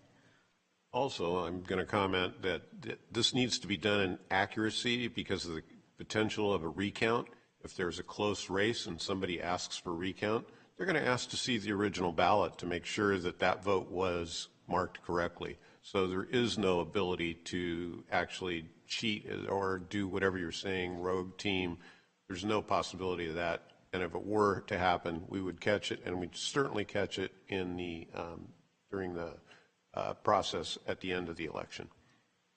And this process that we're talking about, this is a process that happens every election, because there are ballots that, because people mishandle them, they're torn, they maybe use a pencil as opposed to a pen or whatever. But a rejection occurs normally in every election. It's just because of the printing error, I'll put it that way. It created more because obviously I guess if you look with a magnifying glass, you see the the lack of detail, I guess I'll put it that way, in regard to it. So anyway, those are things. So any other questions, Supervisor Miller? I just want to say, first of all, thank you both and CAO Wilverding for the tour. I want to encourage anyone that still has any additional questions or concerns about the process to come on down to the County Administration Building to the 3rd floor in the Registrar of Voters office, and you will be given the same tour. I was very impressed with the sense of calm and professionalism in every single area we visited. There was nobody running around. There was no confusion. There was very little, if any, interaction between the various two-person teams. Everybody was very, very focused on what they were doing. And I wasn't aware, I was aware of the barcoding issue, but what I wasn't aware of was that there hasn't been a new process developed to deal with that. This is the same process we use in every election to deal with damaged or otherwise rejected ballots. And the whole focus of the effort is to make sure that every vote counts, that every ballot is corrected or cured, and so that everyone who does submit a ballot has that opportunity to vote. The fail-safe system that was in place, the space between the various operations, they happen in different rooms, and the double checking, and in some cases triple checking of every single step of the process. Everything that's done by a machine is checked by a human. Everything that's done by a human is checked by a machine. There's such a cross-reference of everything. I was very, very impressed. And so thank you very much. Supervisor Wynn and I also suggested creating the video so that the county could have this going forward to provide information to the public about how the process works. If you haven't been there, it's almost incomprehensible to understand what a smooth and multifaceted process goes into what happens after we vote. Whether we do it by mail or we go to the precinct, all of our ballots go through this process. So thank you very much. I hope that this allays a lot of people's confusion. But again, I really encourage people to come down for a tour, even if it's after the election. We will be counting for a while, so it will be possible to view the process for some time. I really encourage people to take advantage of it. It was really interesting and made me feel very, very confident that all of our ballots are being counted properly. Thank you. Vice Chair Rickman. Thank you, Chair, and thank you both very much for being here, and thank you for the tour earlier also. And of course, during election, we have to be as transparent as possible. And when we spoke earlier, just like what Supervisor Miller was saying, if people do have more concerns, they can come down and get a tour of the facility. Absolutely. Right. So, folks, please, if you do have some hesitation, please take us up on that. Come down to the Register of Voters office and take a tour. Also, those of you in the audience, have any additional questions, here's your chance to get those answered. So thank you very much. And also for the public, thank you very much for, sharing your concerns, bringing to our attention some of your concerns.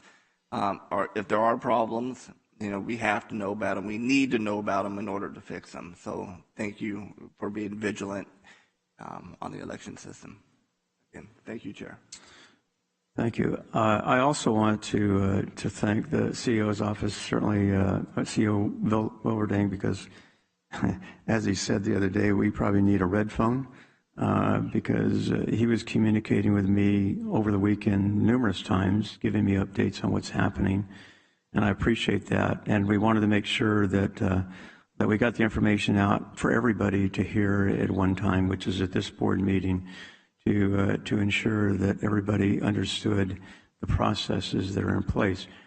I would also add that I really appreciate Austin coming in with years of experience, but I also, and I don't want to put words in your mouth, but I know that you were brought in just to give an overview because you haven't been involved in the process up to recently, to bring your expertise to look at the system that we have in place and to assess it to ensure that anything that you could see, obviously from an outside perspective, that needed some type of fixing or tweaking or whatever. So when you first looked at the system and evaluated it, because it does change basically from maybe year to year, election to election, was there anything that you saw that you thought could be adjusted or added to what was already in place? Not at all. It just is a larger duplicating system than it has before. Included in this is you have to understand there's a 1% hand tally recount at the end of the election where we'll actually be going back and looking at each particular ballot and how that voter voted. So it will actually be checked, and that random number will come up sometime later on during the election when Olivia decides to pull the random tally recount. Supervisor Miller. Just one last quick question from me. Can you explain what is the process in place to prevent either duplication of ballots, so a ballot in the same name being counted twice, or in the case of someone who's moved and maybe a ballot has gone to a different place, or someone who has died and is no longer even alive? I realize that voter rolls don't, ROV doesn't always get notified in the case of death. And so what is the process in place? We had a gentleman here earlier with 5 ballots. What's the process for, because I know there is one, what is the process for making sure that it's one vote that's counted? It's always one vote per voter. That's what the rule is, and that's what we stick to. We want to make sure that the signature verification occurs. So if you vote by mail, so say in the instance you vote a vote by mail and then you go to a polling place and try to vote again. The vote by mail ballot is, if it's received to our office first, whatever's received first is what gets counted. So if we get a vote by mail for a voter, the signature is verified against their signature history. So every time they've ever re-registered to vote, we keep track of those signatures. We do a verification with an expert to verify that signature as well as with the machine. And once that has been completed and we know that that's for that voter, they get what we call vote credits. They get a credit for voting, vote history. So now that they've voted, if we get the poll pad back on election day and we see that the voter tried to cast the ballot there, one or the other will be rejected. So with the current technology we have with the poll pad, it operates in real time. So if a voter goes and votes a vote by mail and it's been processed, when they go to vote at the polling location, it's going to say the voter already voted and that their vote by mail was already received by our office. We won't allow them to vote again. If they insist, we allow them to vote provisional, and then after the election, we will go ahead and investigate what happened to make sure that it's one ballot for one voter. So, for instance, if somebody changed their mind, something happened, they found out something, they decide to go to the poll and vote again because they want to vote for a different individual, they would be able to do a provisional, but then they would have to go through a process afterwards to discard one of those ballots? So if that vote by mail ballot was already given credit, then we're going to discard, they won't get the provisional ballot counted. So if we've already received that vote by mail and it's made it through, then once that signature is verified and that ballot's been separated from that envelope, there's no more opportunity to change that vote or to vote again. Okay. Well, I personally agree with that. I think you should do your due diligence before you cast your ballot. But what about the instance of somebody passing away? What if a ballot shows up at the address and somebody there just signs a signature and votes? that signature is not going to match, and we're going to know that. We'll send out a letter. If we're unaware that the voter has passed away, we'll send out what we refer to as a cure letter that gives them the opportunity to provide that signature in its corrected form, or because sometimes someone has broken an arm and so that signature has changed, and so we do all the investigative work by sending out that cure letter, and they have until 2 days before we certify the election to return that to us. If we never receive that cure letter back, then of course we don't count that ballot. Okay, thank you. In regards to the rolls, what kind of cross-checking do you do in regards to, say, DMV records, Social Security, things like that? Is there a matching of names, I guess, or individuals in a variety of databases to determine, for example, those who may have moved, those who may have died, whatever it happens to be? How is that done to ensure that only the current live residents of Sandwich or registered voters are actually voting? Well, they are the only ones voting because that signature won't check. But in the event that they receive, we receive in our office updates and reports from Department of Motor Vehicles. We receive updates from the health, public health in regards to people that pass, and we get those reports usually monthly, I believe it is. And so when we do receive those, we take that opportunity. But we don't check our records against DMV. Obviously, they're a state entity, so they would provide their records to us. For our voters within our county, and at the county level, we would then focus on our residents within San Joaquin County.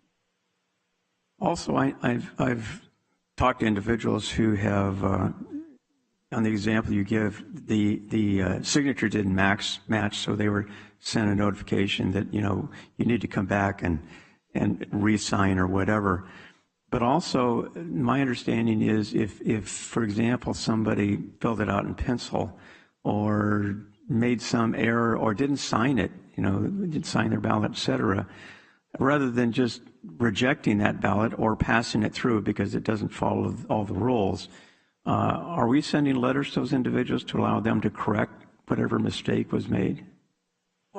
As far as if their signature is missing, that's a missing signature is what that is. It's also referred to as a cure letter. So we have a signature verification and missing signature. So there's two different types of documents that are sent out to the voter if a vote by mail ballot comes back with no signature or a mismatched signature. So there's two different letters that would be sent out for them. So if a voter makes a mistake somehow and didn't do all the things they were supposed to do, they would get a letter asking them to contact you to correct whatever that discrepancy was. Absolutely. Okay, so everybody has an opportunity to make sure that their vote is counted. Yes. Okay. In regards to, and I understand certainly in regards to the number of ballots Mr. Shoemaker's received, I would offer, and I can't speak for you, but I know that in the past, the Registrar of Voters office has always appreciated receiving those firsthand because you can't make any determinations without seeing the actual documents themselves. So I think he said he was going to drop them off on his way out. So in that case, you'll have an opportunity to look at those and because it's hard to speculate without actually having the evidence in hand. But I think it would be important, and not just Mr. Shoemaker, but anybody who believes that somehow there's been some error made as far as, say, multiple ballots or those types of things, that they would contact your office and provide those ballots so you could look at them to make sure that whatever error or discrepancy there was at that particular time could be corrected. Because I don't know of any systems that's perfect. Every system I'm aware of has glitches periodically, but those need to be identified and provided so that we can fix the system and make it better. So. Absolutely, and I would encourage anyone that has concerns to come down, and I won't just look at it myself, we can look at it together. I would invite any of the voters to come down and we'll work through the process. We allow observations, so if I'm going to look up the voter and find out what's going on, they're more than welcome to sit and observe what I'm doing so that they have confidence in the system as well. Okay, well, I appreciate your efforts. I certainly enjoyed the tour. I was very impressed by your staff on multiple floors because it is a large operation. And most importantly, as Supervisor Miller's talked, the professionalism, the coordination, talking to your staff in regards to some of the report sheets that that you showed briefly. Those are very impressive because there's so many different ways to catch mistakes that we get the actual vote tabulated, included. And again, I want to thank Mr. Wolverding in regards to his oversight, because, you know, in the past, for the public doesn't know, we've moved the registrar voters office into his office, which gives him, I don't want to say more control, but more oversight and more direct input. So any comments, Jay, in regards to, because I know you've worked very hard over the weekend, and I can tell that by the number of calls you made. Thank you, Chair Nguyen. And I just want to mention that I am completely impressed with everything that our Assistant Registrar of Voters and her team have been doing throughout, but certainly, you know, since Ms. Diddy's passing most recently. And I know the staff was very affected and impacted by that. And still, because of what they knew was in front of them with their responsibilities for today being Election Day and everything, including the printing issue that we're having to contend with, and they just went nose down, as you all saw. You know, I was there with you for the tour, and are just preeminent professionals in making everything go forward. So it's just very heartwarming to see, and I think if Heather were here, she'd be very, very impressed with what her team has been able to do. And I tell you, I'm proud to be a part of it, and I'm glad that we had this opportunity, especially for Heather, to show you that. And I do appreciate Austin coming back. It was a lot of the scrambles you're talking about happened very quickly, and Mr. Erdman came right in on the drop of a hat, did a shoulder check, and it was very comforting to hear that everything was as it should be. And we're just moving forward. So thank you for the opportunity to talk about it, Chair. Go ahead. Thank you, Chair. Just 3 quick questions.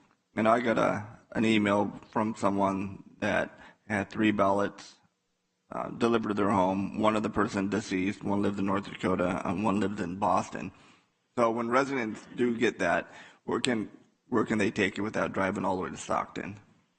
They can they can mail it back to us if they wish. They can put return to sender on it. They can do, even if it's during election time and it's when we have our official ballot boxes back, if they were to drop it in a drop box, we'd be able to get that in and know that that's what it is. We would like them to write on the envelope on the outside if it is deceased or moved away or whatever the category is, and then we're able to clean up the voter rolls and do the appropriate thing with that information. That's how my next question is. When you do receive those, you take them out of the system, Yes, they cancel. You would become a canceled or inactive voter depending on the status and the situation at hand. It would be the team, the registration team would take the time to figure out exactly what it is and then act accordingly.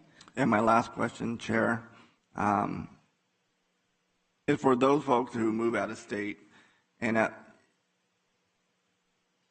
the database that we check is DMV only, because I know you have I think California is like 20 days to notify the Department of Motor Vehicles.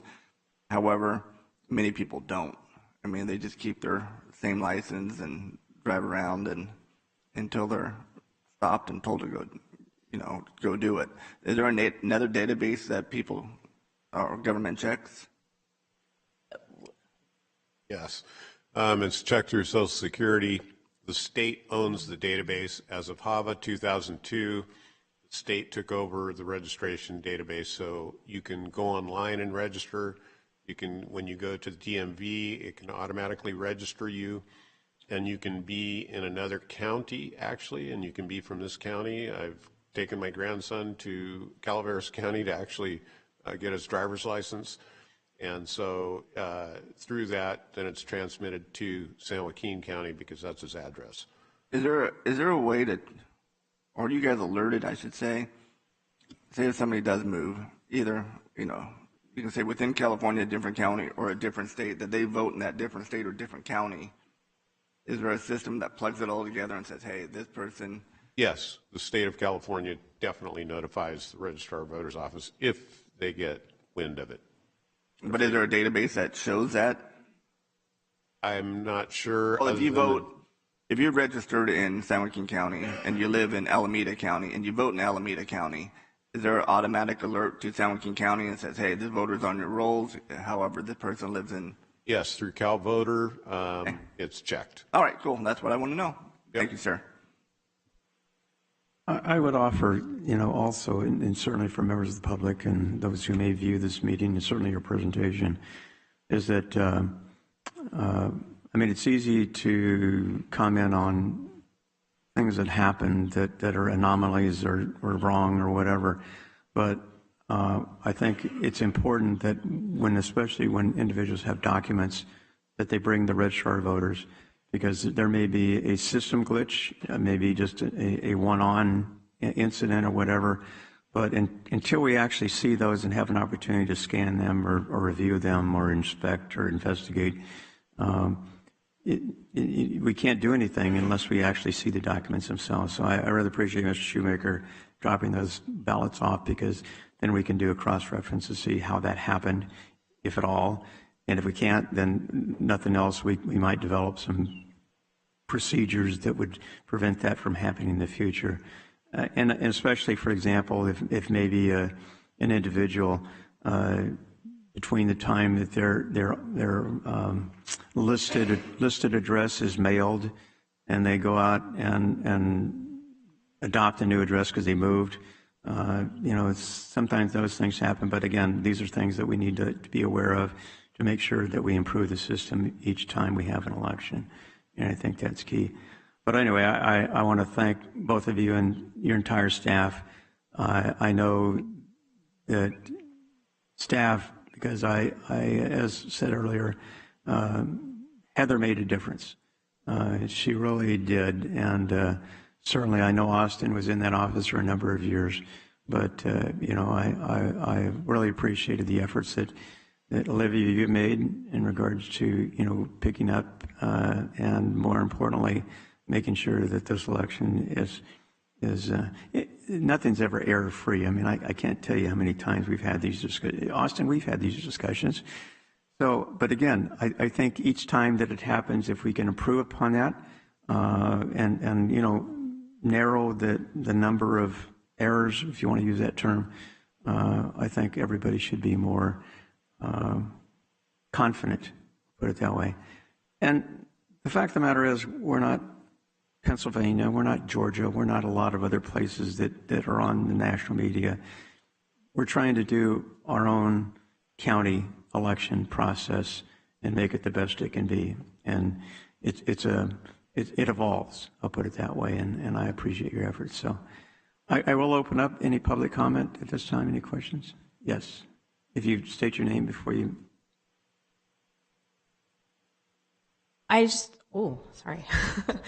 Jessica Wagner. My question is, if my signature were put into question, would I be notified? Absolutely. Okay, thank you. Yes, sir. You just state your name, please. Yes, Brandon Wagner. My question is what is to prevent forgery? For instance, we just went to vote in person and no ID was required when voting in person. It used to be when I was younger, when I first started voting, I show my ID and they're like, oh, okay, and they find my name, mark me off. Now that is not even heard of anymore. If I were to say, for instance, start collecting signatures for a petition, I figure out where these people live, what would stop me now from going to the Register of Voters, using that name, putting down that name, and then copying down their signature now that I've learned to forge? What's to stop that? Thank you. Are you willing to go to jail? Long period, yes. But the solution to help prevent that would be, say, have like a Cal ID, a real ID that you have to show when you vote. You have to show that ID when you buy a gun. Why not we do that when we vote too? You actually do, but when you register to vote the very first time, you do show ID. Yeah, but again, if they're registered to vote, I now have what looks like their signature after I collected petitions. Now I go down to the Register of Voters to vote in person, and they're not asking for an ID because I know they're registered. I just write down their name, write down their signature, and then I use their ballot to vote. So are you going to be an expert signature on all these signatures that you sign? I'm just saying, it's possible, right? This is a loophole that we can drive a truck through. When people are motivated to do bad things, the simple solution to help stop that from happening is to require California ID. Let me ask that question.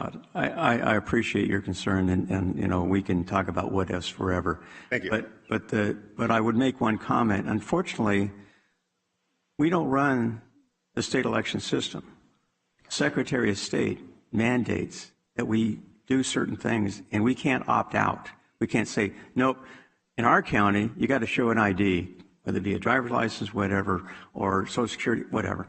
So I understand your concern, and again, I would have the same, you know, theory, I guess, but ultimately, we can only follow the rules. In fact, most things that happen that are viewed as being in violation or incorrect, it's ultimately, and I would defer to Austin, but ultimately the Secretary of State is the one who is responsible for those investigations. And the reason is that locally, other than the registrar of voters, we don't have the information necessary to do an investigation of any type. And so really the Secretary of State is the proper agency to voice those concerns if when in fact there are. I defer to Austin on that. Absolutely. The legislature has to make those changes. So yes, you're exactly correct. Okay. All right. With that, we will move on. Thank you very much. Thank you, Olivia. Certainly thank you, Austin. Thank you for coming back and helping us again. And Jay, certainly for your staff and their efforts. So now we have our public hearing and to conduct public hearing approval fiscal year 22-23 county fee revisions. Mr. Wolverine. Thank you, Chair Wynn, and good afternoon, board members. Today, Sarah Sickler, who's a CAO analyst in my office, will be making a presentation regarding the proposed fee revisions for fiscal 2022-2023 for a number of our county departments. You'll also hear from the department staff about the details of their fee revisions. And so with that, I'd like to turn it over to Ms. Sickler.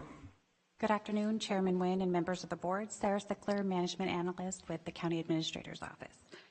This afternoon, your board will be asked to conduct a public hearing to consider various fee revisions. The purpose of this public hearing is to hear presentations from the departments and take public comment regarding the proposed fee revisions.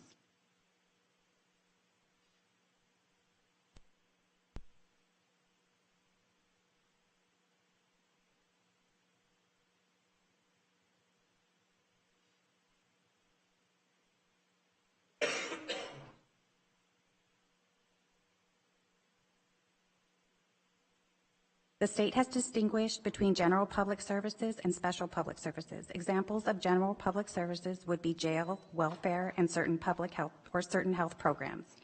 General public services are funded from general revenues, such as property and sales taxes, and are distinguished from special public services by who benefits, either the general public or parties such as private individuals, businesses, or other government entities.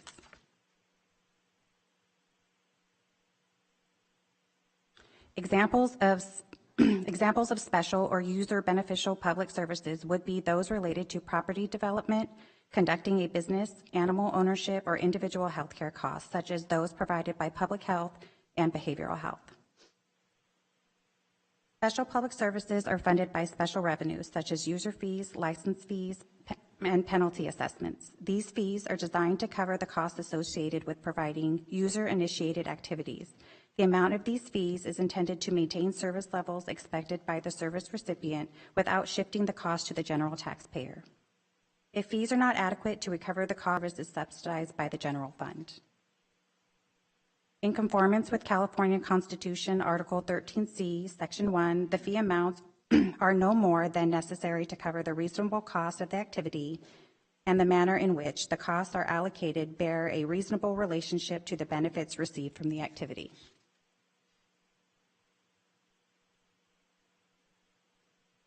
Six departments are recommending revisions to certain fees, primarily due to increased operating costs associated with the delivery of specific services. Notices of the public hearing were published to the local newspaper on May 24th, 2022 and May 31st, 2022. Copies of departmental board letters have been made available for the public to view at the office of the clerk of the board. Fee revisions totaling approximately $3.7 million are proposed by community development, environmental health, the healthcare services agencies, the Register of Voters, San Joaquin General Hospital, and the Sheriff's Office. Upon opening the public hearing, department representatives will provide a brief summary of their proposed fee revision and respond to any questions from your board. It is recommended that following each department presentation, the public be allowed the opportunity to comment on the department's proposed fee revision. Your board might want to revise a proposed fee at the conclusion of the department's presentation. Once public comments have been taken, a board comment have been made, it will be appropriate for the board to take action on that department requested fee revision, or the board may choose to take action on all proposed fee revisions following the last department's presentation. Chairman Nguyen, at this time, it would be appropriate to open the fee hearing to hear from the first department and take public comments at that time. All right. Any questions from board members? No? All right. Okay. Open the public hearing. Our first, we have Eric Malo from the Community Development Department.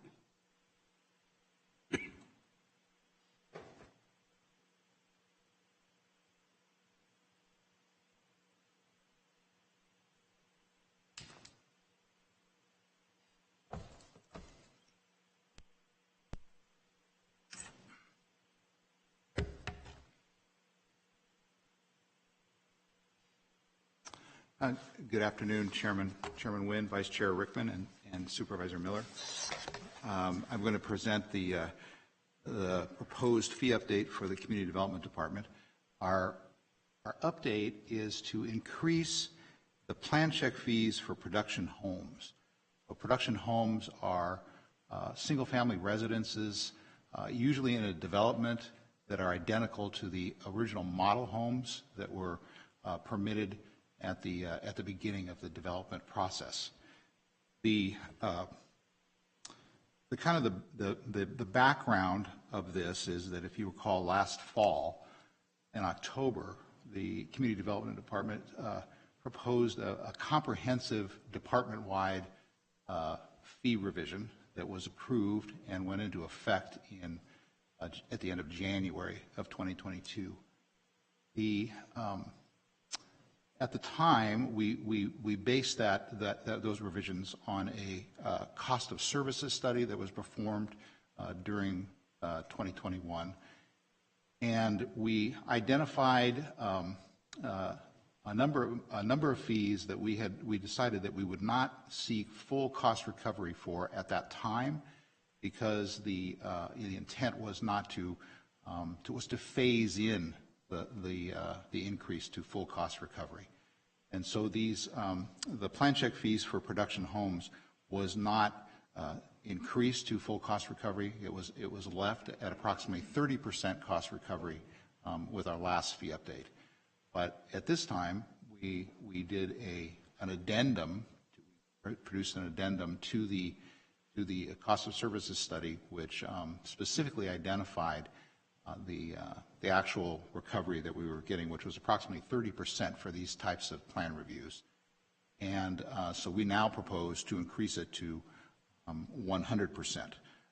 And so the increase in the fees is approximately would increase the fees to, and I'm not advancing the PowerPoint, but I can do that. The current revenue and cost recovery on slide 3 shows that essentially with the annual revenue subsidy was $128,260 at approximately 30% full cost recovery rate of 30%. So by increasing it to 100%, we would increase our annual revenue to $128,260 for these types of permits, and that would also create a reduction to the net county cost by the same amount.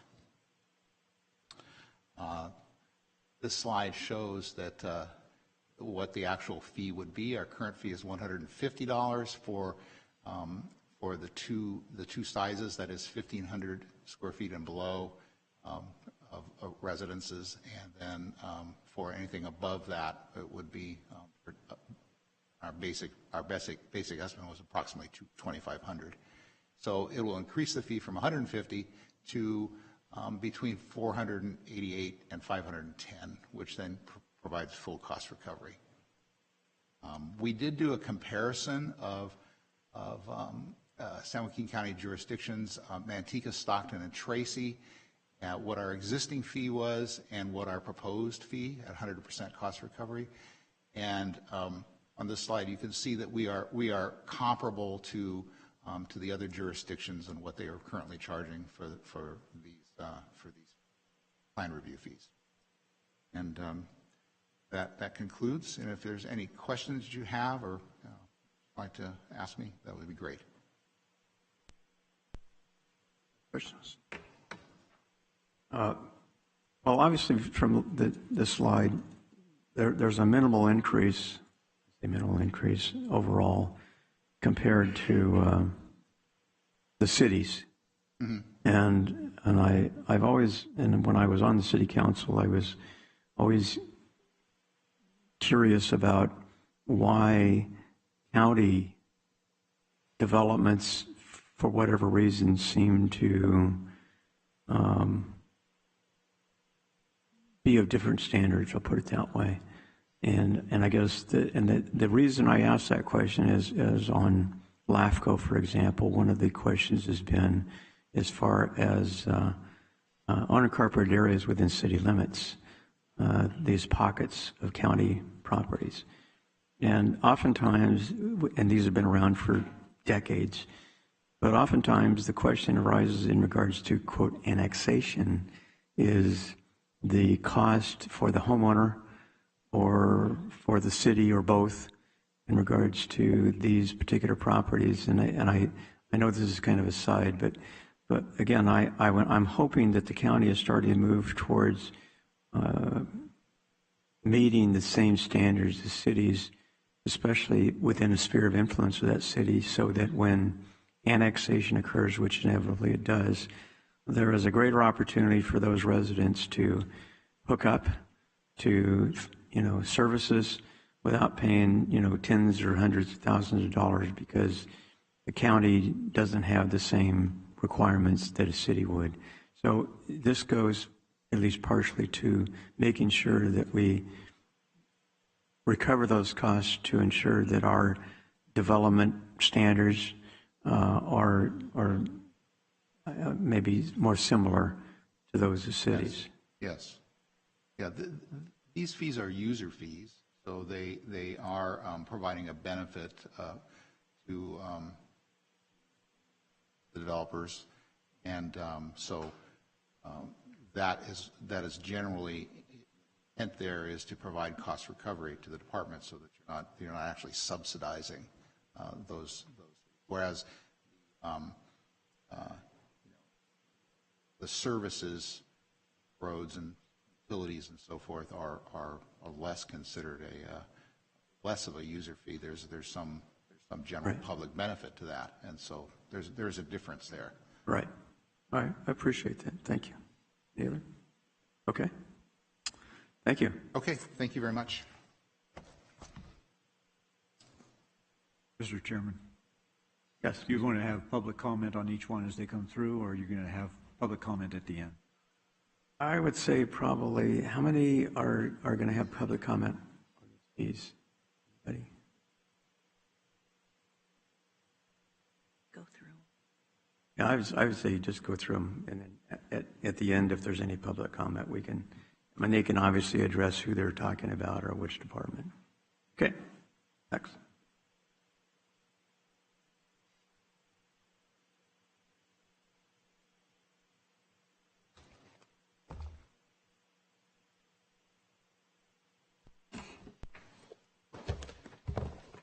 Good afternoon. Good afternoon. Good afternoon, Chairman Nguyen, members of the board. My name is Jesse Kang, Environmental Health Director. With me is Assistant Director, Mr. Naidu. And we will be doing a presentation for EHD proposed fee adjustments. The proposed Environmental Health Department budget for fiscal year 2022-23 recommend adjustment to environmental health fees in food protection program, Coupa program that include hazardous material business plan, hazardous waste, USD, APSA, land use program, and hourly rate activity for all EHD programs. Environmental Health Department program fee and hourly rate are evaluated as part of budget process every year following the direction of Board Resolution 90-620, which provide for a policy of full recovery, cost recovery for the department. Fees are reviewed and adjustments are proposed with this cost recovery target in mind. Fee increases are proposed to close the gap between program revenue and net county cost in a progressive, incremental process over time.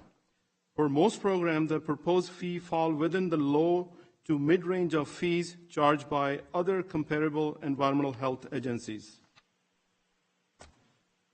In evaluating program fee adjustment, Environmental Health Department uses a specific, consistent methodology to determine program cost. This methodology uses actual time and activity workload data with the calculated hour rate to project program cost. Fee adjustments are proposed where program revenues do not meet these cost projections.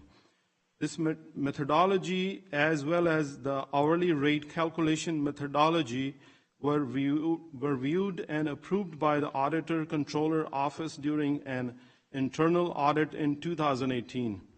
The audit verified that EHD's method for fee adjustment is consistent with the increase in department operational costs.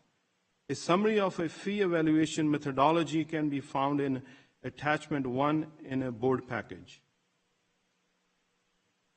The department hourly rate is calculated by dividing the department's total expenses for the 2021 fiscal year by the total productive staff hours. Based on this calculation, the hourly rate is proposed to increase from $152 per hour to $156 per hour. That's about $4 as a 2.6 increase. The hourly rate is charged to recover actual cost in performing certain services such as plan reviews, consultations, and non-routine compliance inspection in various environmental health programs. The hourly rate comparison chart is provided in Attachment 6. The fee adjustments are proposed to offset the increase in employee salary and benefit cost. The environmental health is increasing hourly rate to correlate with a set program fees. As indicated in Attachment 2 of a board package, the EHD is also recommending adjustment to the land use program fees collected by Community Development Department on the behalf of EHD. These fees are included in CDD fee schedule and will be updated accordingly. A table showing fee adjustments for each program is provided in Attachment 3. To visualize how these proposed fees compare to fees charged by other counties, a comparison charts have been included in your package as Attachment 4. The EHD proposed fee adjustment workshop notification were sent by an email and surface mail to more than 90,000 regulated businesses, contractors, and other interested parties. These notice was also posted on EHD website. Notification letters are included in Attachment 5. These workshops were part of the process to allow industry to input and comment on a fee adjustment proposal. Workshops were held on March 29th and 30 of this year. EHD did not have any attendance to the scheduled fee workshops. However, we received 5 comments by the phone. The comments were documented and are included in Attachment 5. The environmental health fee schedule is also proposed to be amended to reflect increase in state surcharges collected by Environmental Health Department on the behalf of the state. These Cal EPA fees do not represent revenue for environmental health. a letter from Cali, PA, regarding the surcharges increases is in attachment 7. If adopted, that 2022-23 EHD fee increase proposal will generate approximately $338,513 in additional revenue as follows. EHD program, $228,654. Hourly rate activities, $49,859.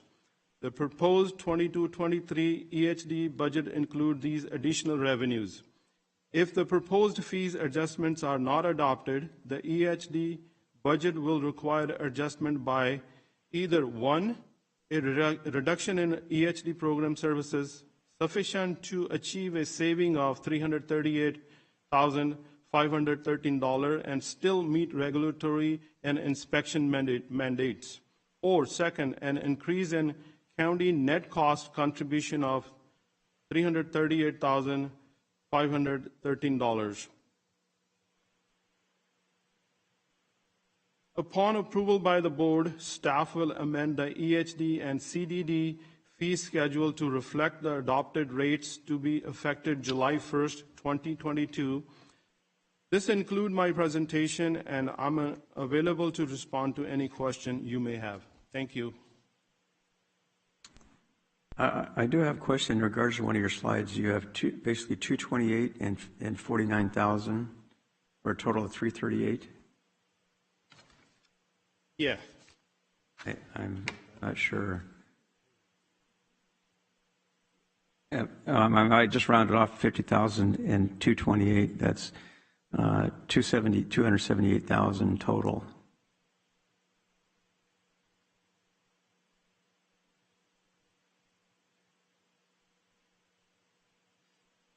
Might be a mistake. I'm sure. Well, I can't speak. Maybe. I believe it's EHD program should be 328,654. 49,559 should be the hourly rate. Okay, so the EHD programs would be 328 as opposed to 228? I think it's like a typo. It's a mistake. That would still be, well, if you had the 49, that would be well over 338. I'm sure there's a number in there somewhere. I just want to make sure we have the right one. Okay, Chairman, I got it, the right numbers. I apologize for those wrong numbers. So EHD program will be 288,654. My apology. Okay, so instead of 2 2s, we needed 2 8s. Got it. Thank you. Okay, any other questions? No? Okay. All right, thank you very much. Well, thank you.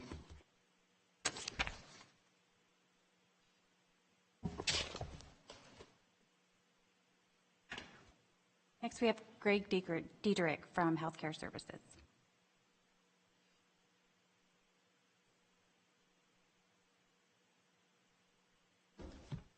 Good afternoon.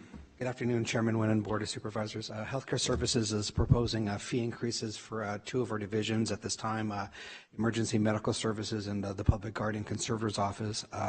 In August of 2018, the county went through an auditor-controller audit of the fee methodologies, including for EMS. And at that time, our fees were raised in the 1920 and then the 2021 cycle because of the audit. We staged the increases, so some of them were a little large.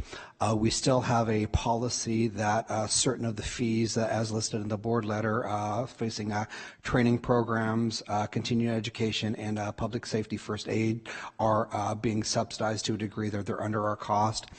In general, there's a 5% increase in the EMS fee schedule as presented in the board letter.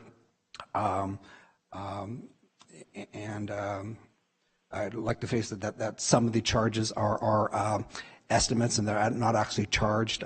We have certain EMS training programs that are not exercised in the county. And you'll also notice that there's a trauma audit fee for the San Joaquin General Hospital. That actually has gone up and down based upon the amount of labor effort, and there is actually higher a couple years ago when we actually supported the American College of Surgeons Trauma Audit Committee to do the site verification for level 2. The EMS fees in total are expected to raise revenues within EMS by approximately $65,000. Then with the Public Guardian's Office, the fee request is for our representative payee unit, and raising the fees to the Social Security Administration's maximum. Those are generally raised every January of this year, and increasing those to the what is the maximum allowable by the Social Security Administration. And I would just comment that in total is not sufficient to cover all of the costs within a representative payee unit. We only provide representative payee unit services to individuals that are actively being case managed by behavioral health services. I do believe the Gospel Center Rescue Mission vacated representative payee services a couple months ago, and I believe there's only one other entity in the county that is providing those services. So that's the extent of the 2 fee increases that were being proposed today. And for transparency, we are anticipating coming back in 2 to 3 months with fees for behavioral health facing drug medical, public health facing the public health lab. We're waiting for the moving into the new building, as well as establishing initial fees for the Office of Medical Examiner that does not have current fees independently of the coroner's office. So that concludes my presentation at this point in time, Chairman, when I'm available to answer any questions you may have. Any questions? Okay. All right. Thank you.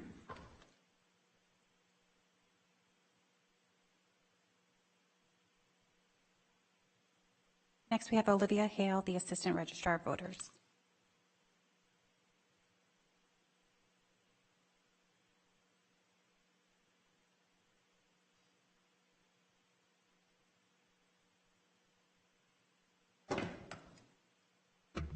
Hello, Chairman Nguyen and members of the board.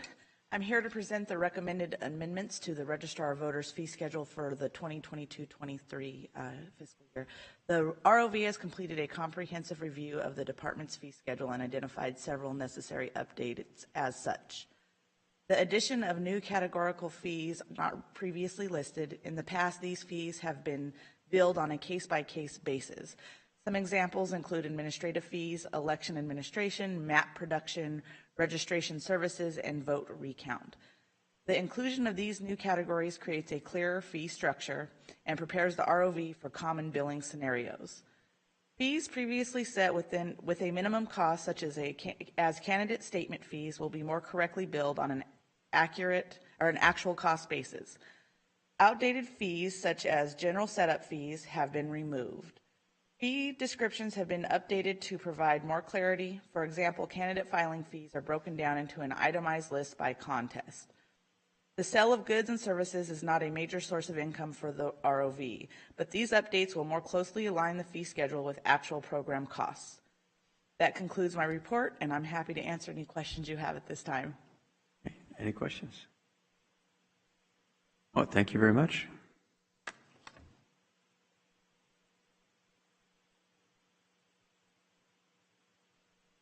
Next, we have David Culbertson, the CEO of San Joaquin General Hospital.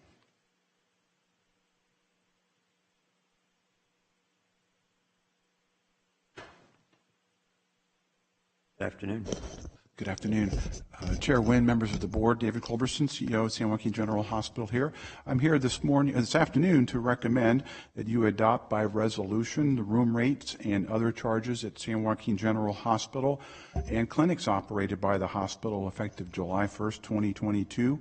Also, that you authorize the San Joaquin General Hospital Chief Executive Officer for the one-year period ending June 30th, 2023, to adjust room rates and charges to reflect fluctuation in the average cost of providing services or supplies, to conform with levels of reimbursement allowed under Medi-Cal and Medicare guidelines as may be negotiated under written agreement with commercial third-party payers and to be consistent with prevailing rates in the community. And 3, authorize the San Joaquin General Hospital CEO to set fees for services or supplies not currently in existence that reflect the average cost for those services or supplies, pending further hearing for next fiscal years.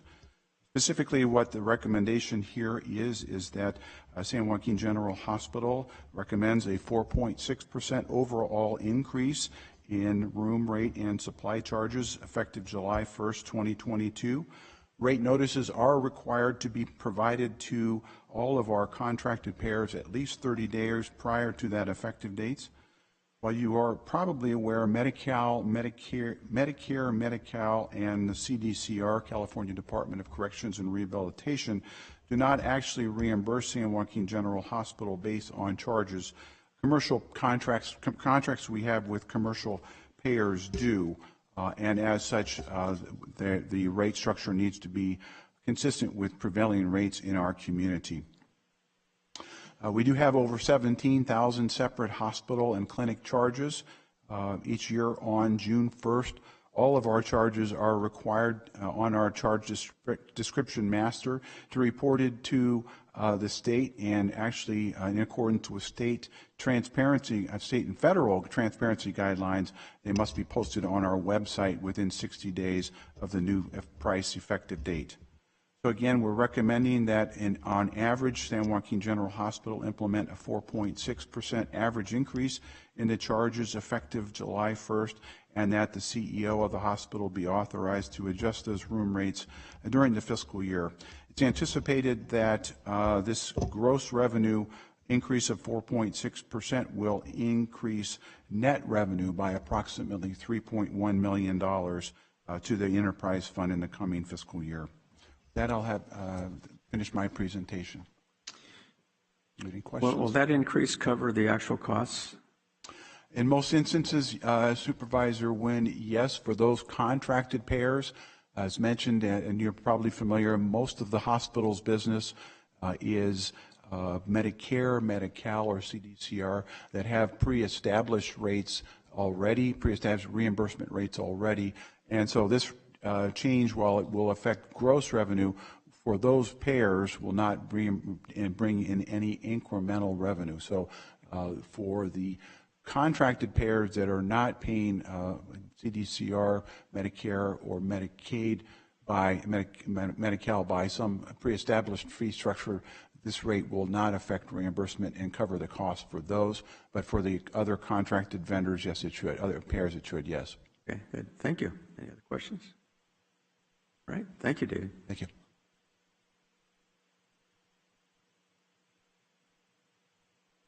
Our final presenter is Michael Taban from the Sheriff's Office.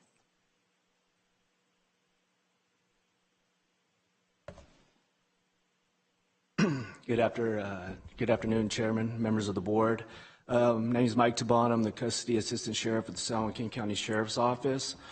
I'm here today to ask that the board, the Sheriff's Office is requesting a slight increase to both the jail access and the booking fees as calculated by the Auditor Controller's Office. The jail access fees will be increased from $413.24 to $502.93 for the 22-23 fiscal year. The booking fee for arresting agencies will have an increase from $120 to $128.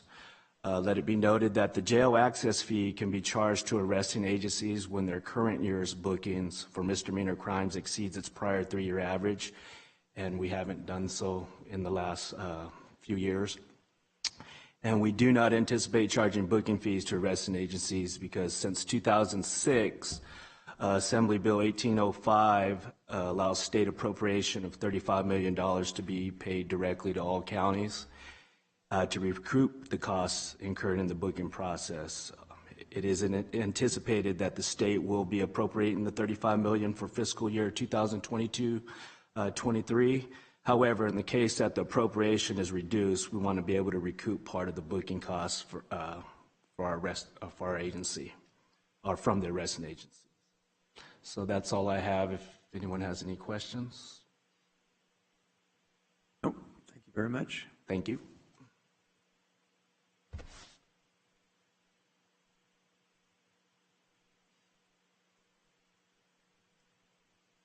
The county administrators is recommending that the requested fee revisions totaling approximately $3.7 million in increased revenue be approved by your board. Any comments? If not, I need a motion in a second. Chairman, if you could close the public hearing. Oh, what I do without you, Shell? Thank you. Public hearing closed. I would move approval of this item. Second. Please vote.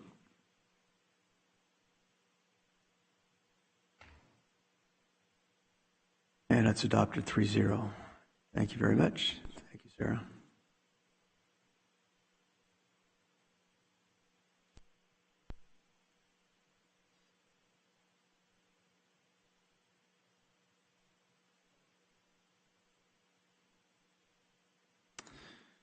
Okay, moving on to item number 2.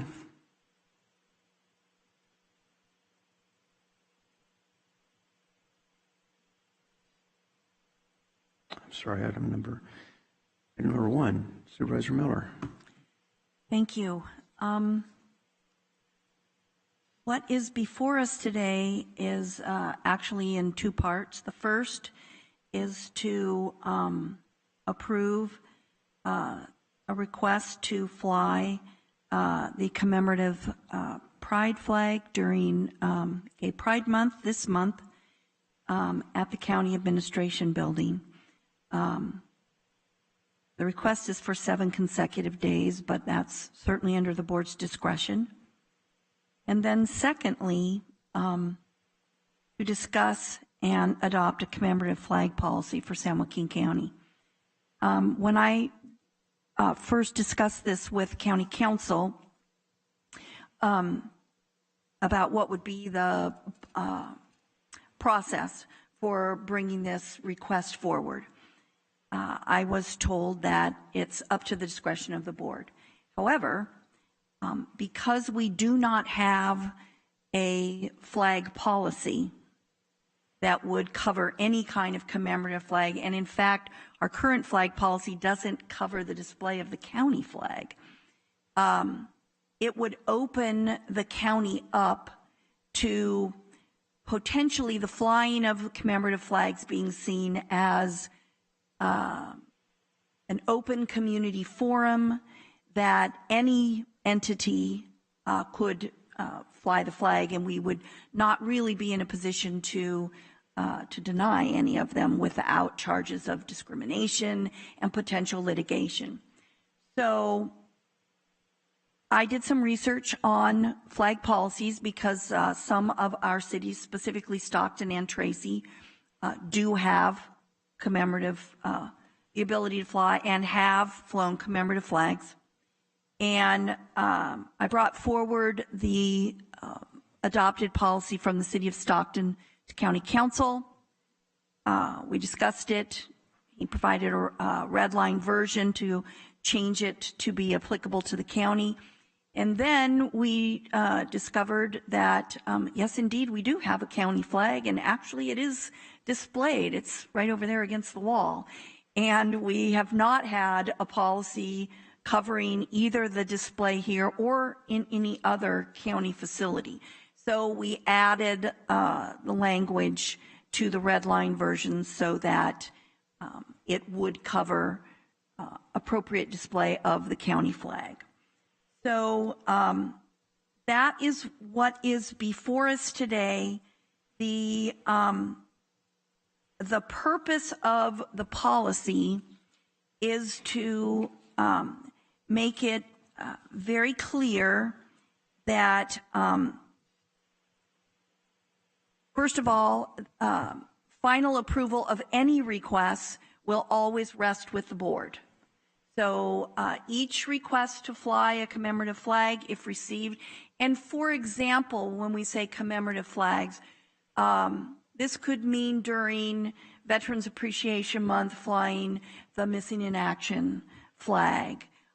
It could mean flying the flag of a country, which following 9/11, many other countries around the world flew our flag as a sign of solidarity and support for the United States.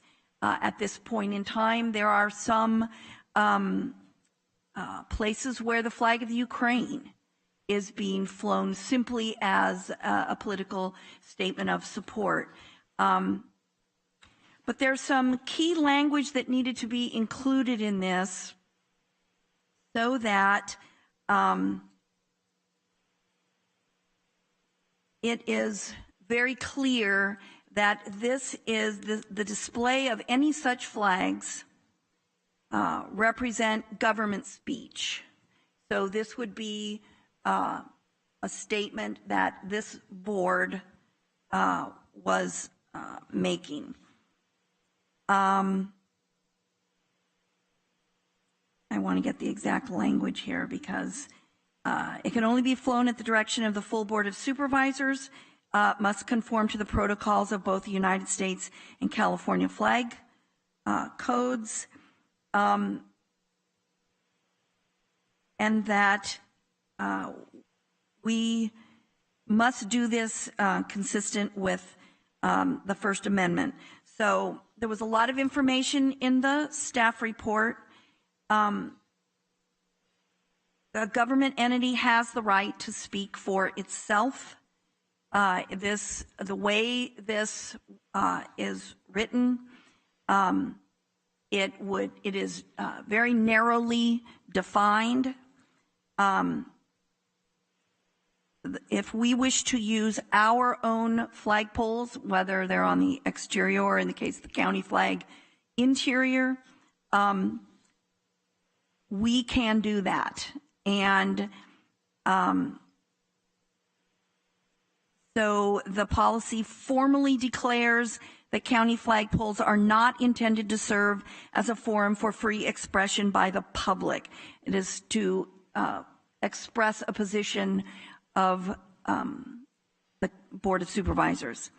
The policy is also structured to confirm that any commemorative flags that are flown or displayed are considered county speech, and they may only be flown as authorized by the Board of Supervisors as an expression of the county's official sentiments. So the policy, in addition to that, it limits locations to essentially the flagpole in front of this county administration building. And it limits the amount of time, maximum amount of time, any commemorative flag could be flown to 7 days. So it requires that a supervisor would have to bring the request to the board at a public meeting, and the request would have to be approved by a majority of the board. So timing-wise, let's say one of us wanted to fly the pink breast cancer awareness flag. We would need to make sure we coordinated with the clerk of the board to get on into the agenda process to bring that item forward so there was enough time before the Breast Cancer Awareness Month that the board would have plenty of time to approve any such request. So that is what is before us today. Two parts. I broke it out because if the board opts to display the pride flag this year, then it is in the county's best interest that we take up a commemorative flag policy to protect the county going forward. I think that's all I have. If anyone wants to speak or if there's any questions, I'm happy to answer them. Mr. Wolverding. Yes, sir. You're up on my screen. Oh, that was from earlier. That's about 2 hours ago. Sorry, I didn't clear it. All right, not a problem. Any other comments? Look at your screen. Let's see here. Ready? What does that say? Am I up? It says Jerome C. Wolverding. Okay, that's me. I was going to say mine doesn't show anything. I don't know what's going on. You got to love it. It's usually, I hit my button and then it's Supervisor Miller. Or in reverse. We're all I'll be hitting my button, and all day long it'll show Supervisor Rickman. We're sharing it. Yeah. Welcome to the club, Mr. Wolverine. My question to you, Counselor, and you know, when I was in Tracy as a mayor, you know, we approved what we're approving here today. You know, so you know, I was the mayor that was there when that happened, but there has been some issues, and there was some issues when we talked about it then, and we talked about, you know, the recent Supreme Court case that just came out, and Supervisor Miller talks about government speech. So my question to you is, and it says here in this court case, well, when I was in Tracy, when we went through this, one of the things was that it had to come from the elected officials of the board. It couldn't come from a private individual because it wouldn't be government speech. But it can be government speech if it does be, as long as we have control of the message, you could say, correct? That's correct. It's the question is whether the board is expressing itself and controlling the message when it decides which flags to fly and which flags it does not. But, you know, during this, you know, and I was just reading this in more detail last night, so I didn't get a chance to talk to you about it. But if you look at the case, and it's Alito concurring in judgment, and it says, but courts must be very careful when a government claims that speech by one or more private speakers is actually government speech. When that occurs, it can be difficult to tell whether the government is using the doctrine as a subterfuge for favoring certain private speakers over others based on viewpoint. So, can you explain that to me? I mean, so if it's just based on board, but what if a member of the board is basing their opinions off what private citizens telling them, and, you know, say, for, hey, they want to do the pride flag today, and I mean, actually, I'll use a different one. Say, well, it doesn't matter. One flag, and then another private party comes, hey, can you fly this flag? And they don't. Well, I recognize that Justice Alito said that in his concurring opinion, but in one of the cases that was relied on in the principal opinion in Pleasant Grove City versus Thummim, the Supreme Court said that the assistance of private individuals doesn't necessarily convert government speech into private speech. That even the government, in that case, what they were looking at were the existence of monuments in parks, and the plaintiff had brought forward a monument that they wanted installed in the city park. The city denied that request, and the case ensued. There were a number of monuments that already existed in that city park, some of them that had been sponsored by private individuals. And the Supreme Court said that allowing that even with that private assistance didn't convert that government speech into public speech. So how do you determine then whether the government actually expresses its own view, government speech, or a private party or a group's speech? Sure, I think that in the Shurtleff versus the City of Boston case, which is the most recent case that you were referring to, the question there was that the city had not really controlled the expression of speech at all. The city had delegated that the decision about which flags to fly, or the process for flying the flags, to a lower level functionary. And so you went up and you came forward and you signed the roster and said, I want to fly my flag, and they didn't look at what the message was, and had never turned down anyone until Shurtleff came forward with his Christian flag that he wanted to fly. Here what's being proposed is a clear process where the request has to come from a member of this board, and it has to be discussed and decided by this board whether or not to fly any flag, any of the commemorative flags. And so I think that that's what brings it clearly within the government speech realms. Okay. It's just my concern is kind of what Supervisor Miller touched on it, is I understand the government speech, but that we are being fair to everyone and not using like the monuments. Put it toward the flags, that the government's not using that as a tool to censor other groups. Because when we dealt with this, and I was done with the mayor and I was here in this position, and I know they had some issues in which members of the public weren't happy because, they put in, hey, Supervisor Wynn or Chair, will you fly this flag for me? And you don't answer and you don't put it forward. Now they're coming up to the dais and complaining that it's not fair because you're only, so running into that issue. Certainly, and that's exactly what's addressed in both in the discussion in Shurtleff as well as in Walker versus Texas Division of Sons of Confederate Veterans. I swore you were about to say Walker versus Texas Ranger. That's what I thought you were going to say. And in those cases, the Supreme Court said that, look, for a government to function, they have to make choices, and they have to, and sometimes people are not going to like those choices, and sometimes people are. And it really devolves down to the ballot box for the control of that government speech.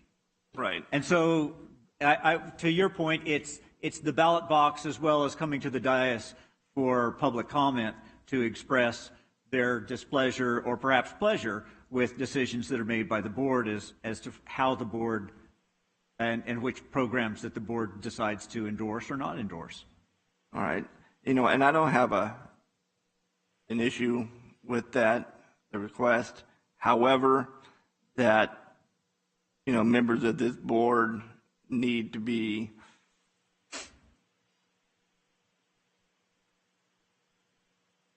understanding or tolerant of other board members that may bring forth, flags or whatever it may be. So that we're all giving each other an equal chance, you could say. That was just my 2 cents. So thank you, Chair. And thank you, Counselor. Certainly. Any other comments? I would just say in response to Vice Chair Rickman's comment about each supervisor having an equal opportunity to bring something forward. I think, as with anything, as with proclamations or with anything else, that we should all be responsive to our own constituents. Certainly, we wouldn't bring something forward that we felt was inappropriate or hurtful or pushing the bounds of legality. I know I would not be comfortable bringing something like that forward and forcing that decision onto the board. But yes, I agree with you, Vice Chair, that each request that a supervisor brings forward should have the same opportunities for us to draft our report to the board about why we believe it's important and what message we would be sending as local government, and have it done in a public meeting so that we have members of the public who perhaps either support or oppose a particular flag can come in and state their case. And then, like anything else, as County Council said, yeah, our job is to vote and to weigh in on things. And so, I tried really hard with County Council to make sure that this was not just opening a Pandora's box, but was a very tightly written process for this board to follow that was fair, not only to us, but to the public, but clearly states there's parameters to it. And so I hope that that we accomplish that. I'm very grateful to the input from County Council and also to the folks over at the City of Stockton who helped me hunt up their original language. And so I guess I would concur with you that yes, it'll be up to the board to make sure the process itself is applied fairly. Yeah, I wasn't, I'm sorry, you still have the floor, if you wouldn't mind. Yeah, I wasn't worried too much about, the board member inappropriate things. I think, we all know better than that. But like, you start seeing the frequency of it. Well, you know what, we already have 2 flags this month, so I'm sorry, wait till next month kind of thing. Just make sure it's, equal. Well, I think part of it, by limiting it to a maximum of 7 days, that's part of why we put that limit in, so that we wouldn't get flags stacked up. And it doesn't mean that they have to fly for 7 days. For some things, it's a single date is, the awareness day kind of thing. And we can fly it for just that day in conjunction with perhaps issuing a proclamation or something like that. So we tried to narrow it in that regard as well. Because if it's going to be for a whole month, yes, you're going to run out of. The only thing I would say, I don't know if it's, I didn't see it in there, is if there's a conflict or not a conflict, you have two flags that are flown in the same week. So what if, for example, if you have a flag that's 7 days and Supervisor Lynn wants a flag that falls on like a day on a Wednesday, could we swap them out for that one day and then swap them? It sounds like, come on, really? Is that going to happen? It has. So I sort of feel like we would be able to, they have to come, the requests have to come far enough in advance. Okay, because that does come up. I think we could work around that, as long as we're cooperative on it. I really appreciate the comments. And I want to commend Supervisor Miller for bringing this up, because you're right, we don't have a policy and we need something more concrete. So just out of curiosity, let me ask both my peers, would this flag be appropriate? I don't have any details on that particular flag. Okay. Sure. Yeah, well, just honor and remember. It's basically for military service. If it's for military, if you see, most people don't even know what it means. Right, but if you look at that Supreme Court case. The second one is we last month we had the National Day of Prayer. Could we fly this? I would say. I don't know exactly what that is a flag of. It's the Christian flag for the Christian religion. Through the chair. Although, and they addressed this in Shurtleff, because one of the initial questions in Shurtleff was whether or not it was government speech. And the reason that they denied flying the Christian flag in the first instance was because they were afraid of violating the Establishment Clause. The court found it wasn't a violation of the Establishment Clause there because it wasn't government speech, because they had delegated it down to that low-level functionary who was just flying every flag. And so it was a violation of the First Amendment to deny them the opportunity to fly that flag. When you have government speech, and all of the cases warn of this, that even government speech is subject to regulation, and you could run afoul of the Establishment Clause by flying a flag like that. Okay, I understand that. And like I say, there's a lot of flags I looked at, and I just pull those up because we had that recent recognition. Sure. And I guess the point being is that just based upon the responses here, and I'm not trying to put my fellow supervisors on the spot, but you can fly a flag and people don't even know what it means. Of course, but at a certain point, that's kind of the point of flying it, is to bring recognition to something. I mean, we have, it's part of what we do for our proclamations as well. And so I think clearly we're going to have to consult with council on any requests to make sure we stay within the parameters of all the laws that would apply. But then it's going to come down to this board discussing it in terms of, raising awareness of a particular day or a particular cause or a particular issue. So, yeah, I think there could be some flags that are perceived as very negative, that perhaps this board would not want to make part of our official speech. But I have confidence that this board strives to do the best for the residents of this county without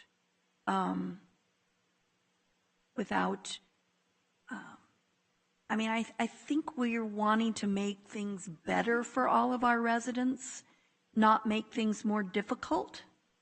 And I think each one of us is very thoughtful up here. And I think we have some pretty, just like this, we have some pretty thoughtful conversations about policies that will govern us going forward. And sometimes things like this are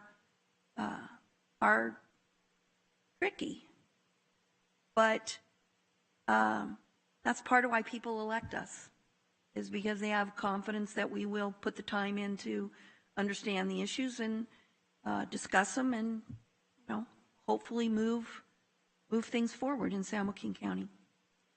I agree with you. I guess one of the observations I've had, though, is, sometimes these particular issues, and let's face it, although we talked this morning about certainly the unity and solidarity of the county residents, et cetera, but there are things that do cause individuals to rise up and to criticize and complain.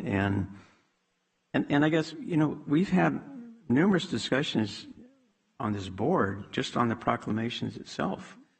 And look how much time we've spent on that. And there's a difference between giving a proclamation in this building, in this room, to an individual who has an opportunity to speak, and then obviously the board has the opportunity to speak, as opposed to putting up a flag that has no message other than what people interpret.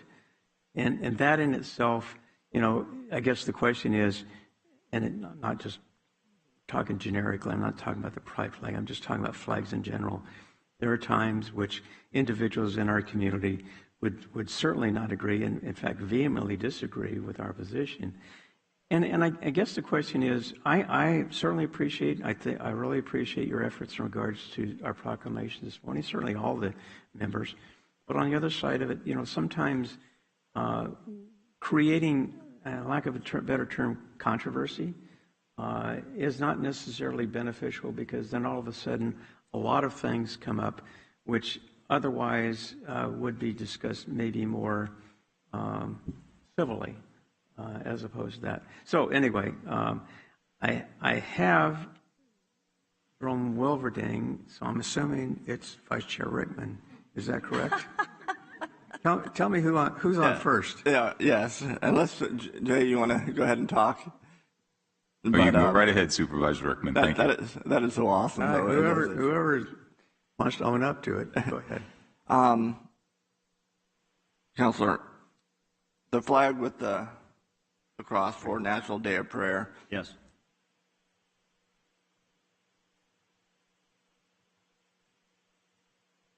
how would that violate, well, I understand what you're saying, the establishment clause. However, if we're taking the position as a community and it symbolizes, aspects of our community, it doesn't have to be that flag, it could be the menorah or whatever it may be.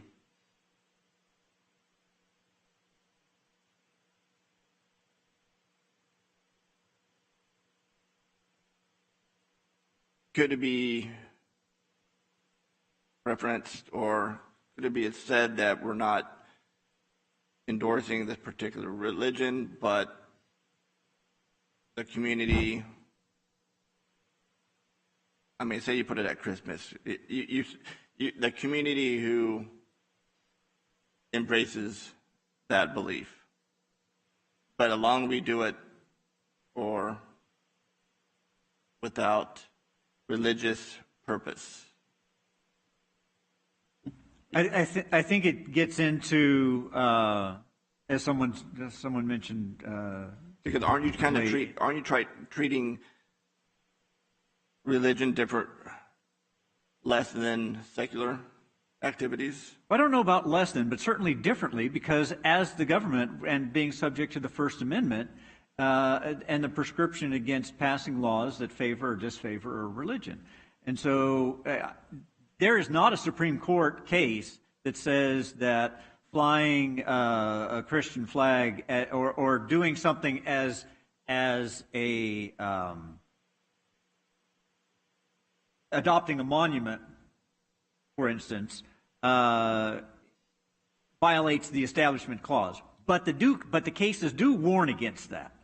When you get into government speech, the cases do warn against that. And I'd have to go back and look at there. It does touch on it a little broader in the monument case, but I'd have to go back and look at exactly what that case says. Just what my concern is, again, we're talking about a form of viewpoint discrimination, even though you can't have that apparently in government speech, that we're letting every other type of flag fly, but a specific type of flag that is possibly related because of religion. I mean, I'd just like to know the answer to that. I'd be happy to look into that and provide you some information on that. And again, it doesn't have to be, I mean, what if, like the National Day of Prayer flag, right? The National Day of Prayer flag has which one is that one? So that's the National Day of Prayer flag. No, that's the Christian That's flag. Christian flag. That's a Christian. Which one's the National Day of Prayer? I don't have that. I just use. Well, what if they have a National Day of Prayer flag? We can do a proclamation for it, but what if somebody uses that? This is the National Day of Prayer flag that we fly for National Day of Prayer Day or month. Even so, it's a proclamation's approved. It's done federally, but would a flag run afoul of that? I don't believe so. My understanding is the National Day of Prayer is non-denominational. Right, but say if the flag has a cross on it. If you get into a denominational flag, but it's not a denominational; it's just prayer. What if it has that and a menorah? I would want to see the flag, Supervisor. I know. I see. This is kind of like what Supervisor Wynn. There's so many different possibilities. I guess if this goes forward, that this board would have to argue about this and get legal involved. So it just you see, and people, they say, hey, what's a big deal? Just put a flag. It's not a big deal. But there are so many different issues that we have to look at, and that could, result in a lawsuit against, the county. So, yeah, that's my 2 cents. All right. Any public comment? Got some cards. These are.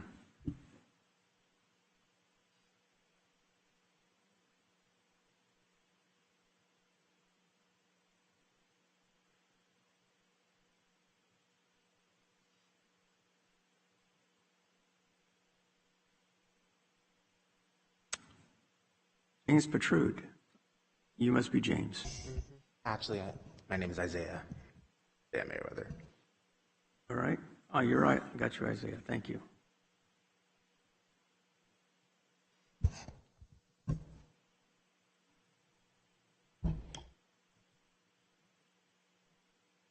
Hello. I am a resident in San Joaquin County, and I identify as LGBT and part of the LGBT community, and I'm here to show my support of discussion item number 1, taking action on adopting a commemorative flag policy for San Joaquin County and the approval of flying a commemorative pride flag. There are over 150,000 individuals that identify as LGBT in our county. Approving this policy to allow for the raising of the pride flag and observing June as Pride Month, which I thank you for, every month is very important to showcase the diversity of our county and show our county's support for our LGBT population. Observing Pride Month and raising the progressive pride flag will facilitate the tolerance and support of our community that has historically been ostracized and oppressed. Our county must take a step in the right direction and move forward in making our county a safe and accepting place for our LGBT residents and community members. It is also imperative that the flag should also be raised every day for Pride Month to be a proper reflection of a county that puts safety, equality, and equity first. Thank you. Thank you. Brandon Wagner. Brandon here. Atlas Rivera.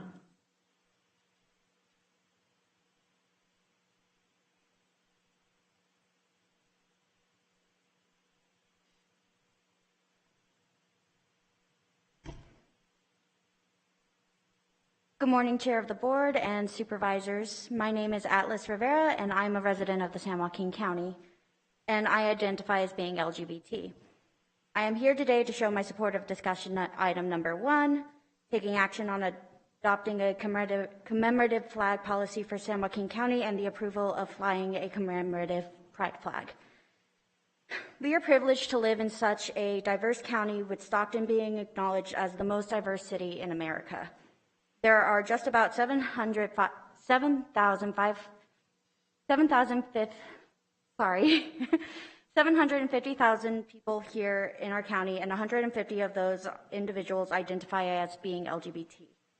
Approving this policy to allow for the raising of the pride flag and observing June as Pride Month every year is important to showcase that diversity in our county, that our county possesses. It also displays how supportive we are to the LGBT community here in our county. On June 28, 1969, the Stonewall riots began. It was those riots that started the spark of the modern-day LGBT rights movement. For decades now, the LGBTQA+ community has fought not just for the basic human rights, but for the right to be seen and acknowledged. Observing Pride Month and raising the progressive pride flag will show this acknowledgement that we fought for. It will also facilitate tolerance and support of our community, support of a community that has been ostracized and oppressed. San Joaquin County must take a step in the right direction and move forward in making our county a safe and accepting place for our LGBT residents and community members. Thank you for your time. Thank you. James Petrude.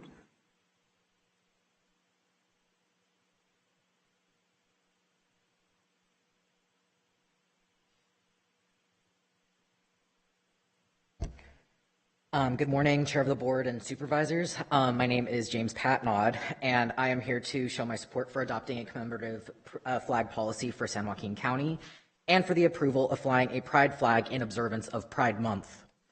We have the privilege of being one of the most diverse counties in the nation. Statistics show that 1 in 5 people will identify as being LGBT, and with there being over 750,000 citizens in our county, 150,000 of these will identify under the LGBT umbrella. Approving this policy to allow for the raising of the Pride flag and observe June as Pride Month every year is crucial to honor the diversity of our county and help garner acceptance and support for our LGBT population that has faced discrimination and violence historically. Fostering tolerance is critical, as we've seen in recent years the number of anti-LGB and especially anti-transgender hate crimes and murders increase exponentially. We even suffered a huge loss in our local community, as last June, one of our transgender siblings, Jessica Smith, was murdered here in our county in Lodi. Her loss is still felt immensely and is a driving force behind our efforts to advocate for the betterment of San Joaquin. In past years, the former chairman of the board struck down every proposed county proclamation that observed LGBT awareness days. Our county is finally observing Pride Month in June for the first time this year, but we must continue moving forward in making the San Joaquin County safe and accepting for all of our LGBT constituents. Anyone else? Okay. Chairman Nguyen, we do have written public comments on this item. Oh, good. Thank you.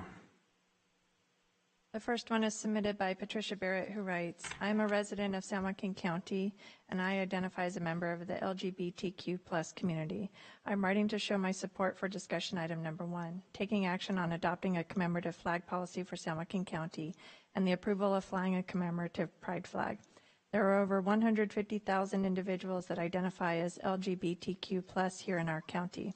Approving this policy to allow for the raising of the pride flag and observing June as Pride Month and raising the progressive pride flag will facilitate the tolerance and support of our community that has historically been ostracized and oppressed. Our county must take a step in the right direction and move forward in making our county a safe and acceptable place for our LGBTQ plus residents and community members. The next comment was submitted by Susan Loftus, who writes, San Joaquin County has and is a melting pot of all kinds of humans. I can't think of an easier way to make citizens feel welcomed and wanted more than by putting up flags for all celebrations that happen here in our own backyards, especially at a time like today. We need to be as inclusive as we can. Flags are a super simple, inexpensive way to brighten people's lives. We need a flag policy. Susan Loftus.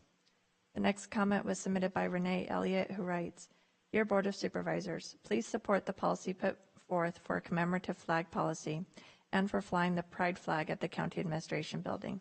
It is important for our government to show a more integrated and outward demonstration of support for our diverse community throughout the county. Accepting a new flag policy will promote acceptance and awareness of populations that may have not felt accepted, as their local government may not even be acknowledging them. Please do the right thing and support the commemorative flag policy. It is one small, simple step forward inclusion for all. Thank you, a concerned and voting citizen of Stockton. The next comment was submitted by Julie Pichardo, who writes, Stockton should display a pride flag like other cities do.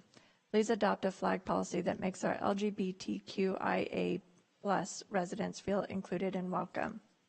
The next comment was submitted anonymously and writes, Please refrain from flying the pride flag or any group's commemorative flag. You will open the county up to all kinds of requests. We can support LGBTQ+ without lessening other equally important peoples. The proclamation is equal to what we as a county do for all others, so it is sufficient for Gay Pride Month. I will remain anonymous due to the cancel culture that has taken over LGBTQ+ over the last couple of years, both nationally and here at the county level. Thank you for giving ear to my comment. And that concludes our written public comments. Okay, thank you. All right. So, Chair, can go ahead. It's, Jerome, go ahead. Those of you I was talking to Mr. Miles, they're just about the Supreme Court case and something on it. So it's, but this policy that is drafted, just confirm, is just affects here, right? County building out in front, right? So it doesn't, not all county buildings, just here. No, we limited it to this building. In fact, the single flagpole. Okay, thank you. And it further, it just specifically says that commemorative flags will not be flown on any other facility. The only part of the policy that could be construed to apply to any other county facilities is the flying of the county flag. That was to add it to the language that provided the protocol for displaying the United States flag and the state of California flag. So other than that, it specifically precludes any commemorative flags from flying anywhere else. All right, thank you. Okay, so you have two items here. I would just offer this, just my perspective. I know last year when our district attorney flied the pride flag, there was a lot of comments that I received in regards to that. And I guess my question is, and we can debate this, obviously. I think we've, at least on the issue of proclamations, I think we've made some progress. And I think that's been beneficial. I am, I guess, a little bit troubled by the future possibilities, and we talked about some, and irrespective of what I showed, I'm a little concerned from the standpoint that, you know, we get these, and I would agree with you, you know, I think each board member can be responsible, but on the other side of it, as you are well aware, that we have very strong disagreements at times and long debates. And from that vantage point, in regards to certainly the assistance of county council as far as, you know, keeping us within our guardrails, I think it's important that we look at these things from the standpoint of recognition and the recognition that I think that I appreciated certainly you putting forward today, Supervisor Miller, in regards to the proclamation. I think was worthwhile, and I think it was very positive, and I think it provided a forum, at least for a particular community. The other part of it is flags are different because they are visible without the comments that we provided in addition to the proclamation itself. And the other part of it is I maybe because I've been in situations where we have the so-called slippery slope, where the question arises is, so where do you stop? And as county council has talked about is, you know, how do you approve and deny, and what's the criteria by which, you know, it's basically this board that makes that decision, or future boards, probably more importantly. So I would agree from the standpoint as far as the policy on flags, since we don't have one, to be very specific as to the display of the county flag and other flags. And you can include, although the fact that we even have commemorative flags is going to come up again and again, and we're going to have these debates and we're going to have disagreements. And unfortunately, because as we've talked about many times, each supervisor represents a constituency that obviously they want to recognize. However, on the other side of it, sometimes different districts have different perspectives on issues, and therefore another supervisor may disagree based upon their representation. By virtue of that, unfortunately, at times there will be the perception that that particular supervisor may be against that particular issue, when in fact they're just voting for their constituents and representing them. And those are things that I think are not necessarily productive for this board, especially some of the past discussions we've had. And so from that standpoint, I would agree with the policy, but I am not inclined to go to the commemorative flag because, in my opinion, based upon other discussions we've had, especially on proclamations, it's kind of open Pandora's box because we really don't know where it's going to land. And I'm, I guess from the standpoint of this board, I would like to make sure that for most issues and most of the time that we can agree civilly and move forward, but opening up situations where we have this, and unfortunately we're talking about a particular flag when we could have probably talked about this generically in the past or in the future. So again, I will leave it up to my fellow colleagues if there's a determination. I don't know whether, I'm assuming you want to do both points separately as far as the flag and the policy. They can be taken together if the board chose to, but I broke them out so that the board would have the option of adopting the policy either as presented or with changes or accepting or rejecting this particular request to fly a flag. While I appreciate the concern for future discussions and the board's ability to come to consensus, it is our job to discuss these things publicly. And yes, sometimes we make it very clear that we are doing something specifically and perhaps only to represent our constituents. But this policy is written, it doesn't throw open the door to indiscriminate flag displays. And it certainly doesn't diminish how we will display our national, state, or county flags. It keeps all of the decision-making ultimately here with this board. It's very clear about how flags would be displayed, when and how they would be displayed, and that's really all the policy does. It doesn't throw open the door and say, everybody bring your flag down to the county, we're going to fly it. The cities in this county that have adopted it have, to my knowledge, not suffered a stampede of flags coming forward, and they have not encountered any litigation over the policy. And this policy was modeled after one that has been in effect for a couple of years now. This particular flag, in terms of this request, for me, part of the criteria which this flag meets for me is it about inclusiveness? Does it celebrate the diversity of the residents of San Joaquin County? Is it positive in its message? Does it uplift people? This particular flag doesn't just send a message to members of the 150,000 members who identify as part of the LGBTQ community. It doesn't just send a message to them that we recognize them and we value their contributions.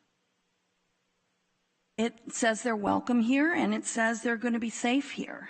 And that is a really big issue to members of that community.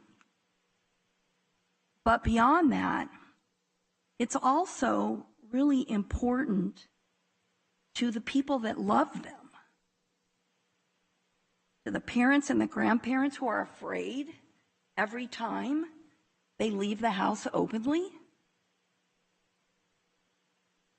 to their brothers and sisters that sometimes spend their lives defending just their right to exist.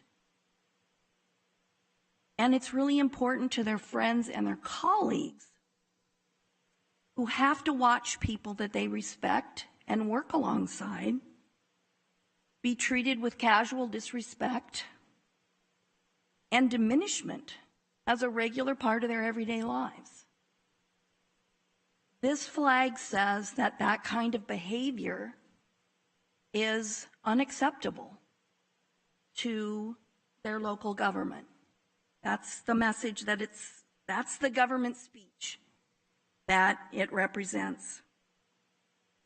And it says really clearly that hate does not have a place here in San Joaquin, that discrimination and cruelty will not be tolerated, and that as their local government responsible for the majority of people in this county, we are going to care and provide support and services in a fair and equitable way to all of the residents of our county. That's the criteria that I would apply to flying a flag. Does it have a positive message like that? I understand that some people have very conflicted feelings on the subject of this particular flag. But the government speech that we would be putting out there is simply one of inclusion and tolerance and respect for everybody in this county. And I wouldn't have a problem if Supervisor Rickman wanted to bring a flag on for Sikh Awareness Day, or somebody else wanted to bring a flag for Alzheimer's Awareness Month. I'm okay with that because those are positive messages that uplift the residents of our county. And as we've heard, we can use all the positive messages that we can get these days. And so that is why I brought this forward, why I think we should approve flying this flag this month, and why I think we should approve this flag policy so that other members, other groups, other residents of our counties who come and make their case to their elected official, and then their elected official has the ability to bring that forward for a specific type of recognition and acknowledgement. Well, thank you for your passion for those issues. I would also offer that there are issues that maybe you and I may not agree on. However, I always have respected your position, and the point is that on these particular issues, as you've alluded to earlier, we all have to make our own decisions in regards to it. And it doesn't necessarily mean that you're right or I'm wrong or vice versa. I think, as I've said before in meetings, there is a good versus good. It isn't good versus bad. And so these are things we need to consider. So the only, I guess, I will leave it to Vice Chair Rickman and Supervisor Miller in regards to maybe probably the policy first, and then the second issue as far as the flag flying. So I would leave it up to, I do have a question in regards to the policy. Is it required that the vote of the board be unanimous or just majority? No, it says a majority of the board in the policy. Okay, all right. Okay, so I'll leave it up to my colleagues to make a motion or not. Mayor, if you wouldn't mind, give me, can I have 1 second? You can take all the time you want. Go ahead. I was just thinking, if you approve the policy, you have to approve the flag. No, you don't. Well, if you're talking about you got the commemorative flag, and see, and this is where we can have the policy on a commemorative flag, and which allows it, and this is just where I'm getting into now, is that, what may be, I'm not saying this particular issue, but what may be important to one supervisor, I don't know. This is a complicated issue. It doesn't seem like it, but it is. One thing I would change to go with it is, how would you, wouldn't it be better, all flags be 5-day, Monday through Friday, and then taken down on Friday? That's perfectly fine. I don't have a problem with that. I'm not sure how the process flows, but that does make sense. That I was thinking if you raised it on a Monday morning and it would come down the next Monday morning, but it could certainly come down Friday afternoon. I'm not sure how that process works. Because that's when government's in session, right? And then, what's my other question or statement?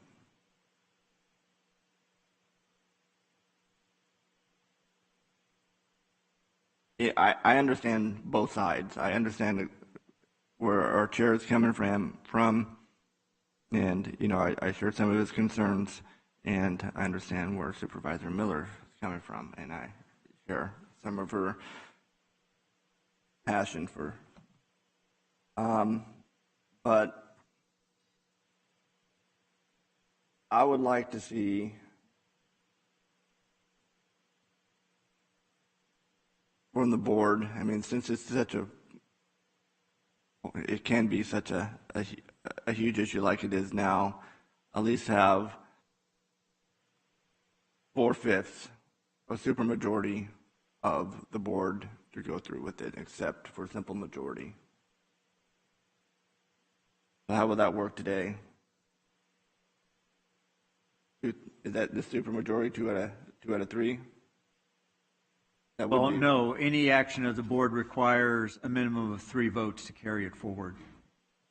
So if you change the policy today to require a supermajority vote, and then the board were to act on that policy today, given that there's only 3 of you here, it would require a unanimous vote.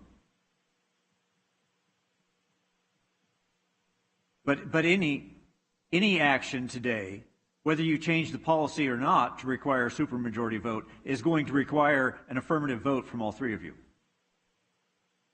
Okay. I mean, I believe we should have a supermajority. However, I do believe that I do support Supervisor Miller on this issue, but on the policy-wise, I believe we need to have a supermajority. So is that a motion? I'm not going to make well, I mean, I can do a friendly amendment to that policy since it came from Supervisor Miller on the policy that instead of a simple majority to have a supermajority for all flags. I disagree with the need for it, but if that will make you more comfortable with taking this step, we have policies that we discover down the road for whatever reason don't work as well as we thought, and they are amended at a later date. There's always the possibility that that can be changed. So if you wish to make the motion to adopt the flag policy with the change of requiring a 4/5 vote, then I would accept that change. All right, thank you. And it's not just to make me feel better. It's just I just think on an issue like this that the majority of the board should agree with it. That's all. I think we should have. It did require a majority of the board. Well, you want a it to be super majority. I mean, most of us up here should agree on this issue because it represents us at all. Fine, so then. that's the reason I'm doing that. So thank you. And if you make that motion, I'll second that. And what about the number of days? Is Monday to Monday acceptable, or you want it Monday through Friday? Part of the reason for having it go to the next Monday is in case there is a day, a specific date that falls over the weekend. This would allow the flag to fly over the weekend. I see we have Ms. Cunningham here I think we're going to get some specifics on raising flags. Yes, good afternoon, Chair, board members, council, CAO J. Wilverding, Marcia Cunningham, Director of General Services. We typically at this building, because we are at closed, do not fly the flags. And every evening our flags are brought in and then they're rehung the next morning, just so that you have that clarification. Okay. So it doesn't really matter as long as it's. So we don't fly the flag on the weekends? No. Okay. Well, then 5 days would. 5 is fine with me. I would accept that amendment as well. They'll run Monday through Friday. Or any 5 days, any 5 work days. Doesn't really matter, does it? Yeah, I don't think it doesn't matter. I don't think it does. All right. Just a quick question. I would assume that if there's a holiday on Monday, that they wouldn't raise the flag. Correct. That would be my. Okay, got it. Thank you. All right, so I will second that motion then, Supervisor Rickman.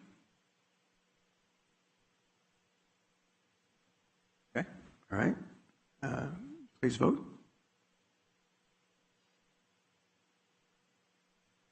And that's adopted 3-0. You. All right. So on the second item, then we'll have to wait on that one. Is that correct, Mr. Miles, or what? Or as the vote on the pride flag itself? By requiring a 4/5 vote, it would require, there's got to be at least 4 of you here in order to carry forward. All right. Okay, so that will come back then at our next board meeting? That could be agendized for the next board. Okay.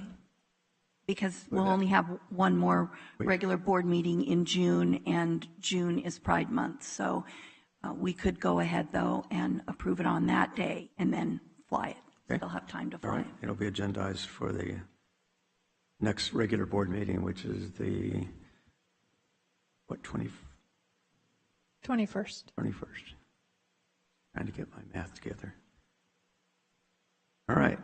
So that being said, moving on to item number 2.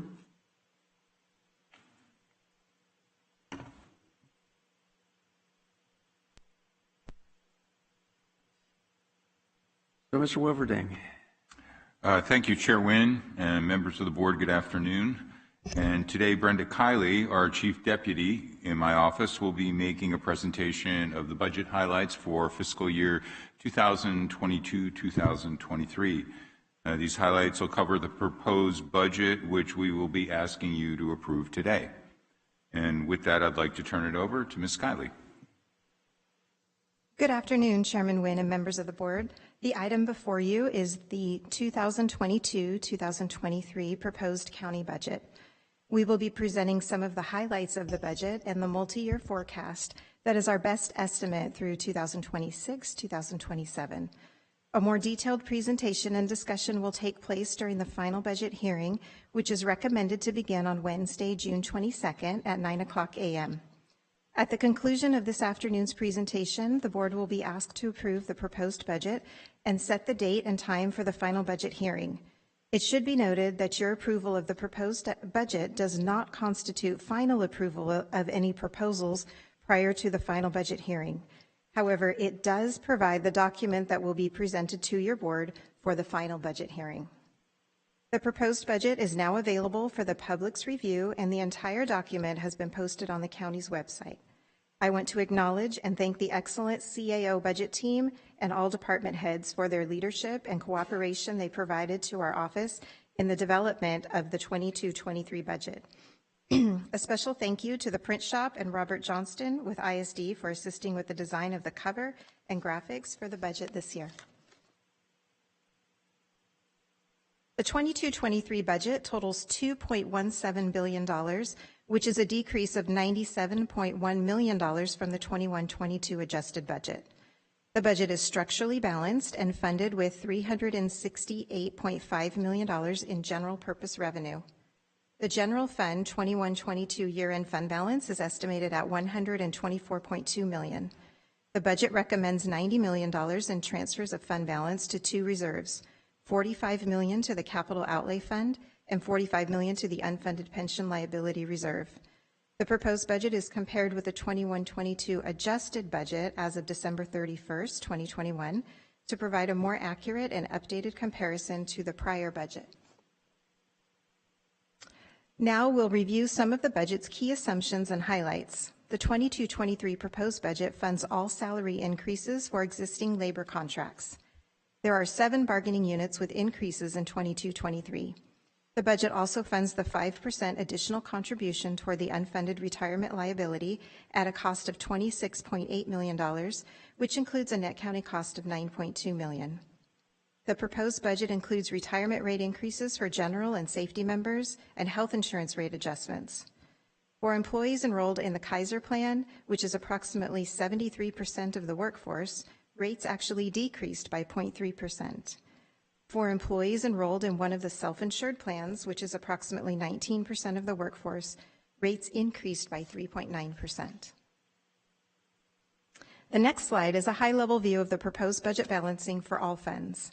The 21-22 adjusted budget totals $2.27 billion. You'll see that in the first column there, compared to the 22-23 proposed budget of $2.17 billion, resulting in a net decrease of $97.1 million. Departmental revenues are increasing by $39.4 million. General purpose revenues are increasing by $27.1 million, by $163.6 million. The large decrease in the proposed budget is due to one-time funding that was programmed in 21-22, such as transfers of prior year general fund balance to reserves, American Rescue Plan Act funding for family and small business grants, projects supporting homelessness and parks, COVID-related testing and vaccinations, and capital projects. The next slide portrays the proposed budget by functional area. As you can see, health services makes up $873.6 million, or 40% of the budget. Human services makes up $485.2 million, or 22% of the budget. And law and justice makes up $440.1 million, or 20% of the budget. The other functional area totals are portrayed along with their corresponding percentages of the total budget. The next two slides will show the uses and sources of funds, or the expenditures and revenues by category. For the uses of funds, salaries and benefits total $1,068.1 million, or 46% of the budget. Services and supplies total $602.8 million, or 26%, and other charges and uses total $252.7 million, or 11% of the budget. For sources of funds, government aid totals $890.6 million, or 41% of the budget. Charges for services total $575.7 million, or 27%, and taxes total $386.8 million, or 18% of the budget. General purpose revenue, or GPR, used to fund the general fund budget totals $368.5 million. Property tax and sales tax combined make up over 92% of the GPR budget. Compared to the 21-22 adjusted budget, property tax is estimated to increase by $21.6 million, or 7.6%, and sales tax is estimated to increase by $7.2 million, or 25.9%. Year-end estimates for 21-22 are higher than the adjusted budget for these two revenue sources, as the actual revenue received in the current year is trending higher than the original estimates, which are shown in the adjusted budget column. As a result, property tax is anticipated to increase by 6% over year-end estimates, and sales tax is estimated to increase 2.5% over year-end estimates. Reserves are one-time resources that have been established to stabilize the long-term financial viability of the county and can be used at your board's discretion. Per the board's use guidelines and policies, the reserve for contingencies balance is to be set at 5% of the total county budget. Balances in reserves and contingencies are as follows: $10 million in the general reserve, $111.8 million in the reserve for contingencies, $7.2 million in the unfunded pension liability reserve after the transfer of $51 million to the PARS 115 Trust. The proposed budget adds $45 million to this reserve for a total of $52.2 million, $2.9 million in the economic development reserve. The budget adds $122,230 of unused transient occupancy tax revenue to this reserve for a total of $3 million, and $16.4 million in the approved labor agreements reserve. The recommended budget includes 7,935.4 total full-time equivalent positions, or FTEs, which is comprised of 7,107 full-time allocated positions and 828.4 part-time FTEs. The chart before you portrays the number of positions by functional area, the increase in FTEs, and percentage of increase. The budget includes an overall increase of 217.7 FTEs, which includes the addition of 16.7 part-time FTEs and a net addition of 201 full-time positions. The net addition of the 201 includes 262 new positions, offset by the deletion of 61 vacant positions. As of April 30th, 2022, the vacancy rate across all departments was 15.9% compared to 11.2% last year at this time. We will now review some of the departmental budget highlights.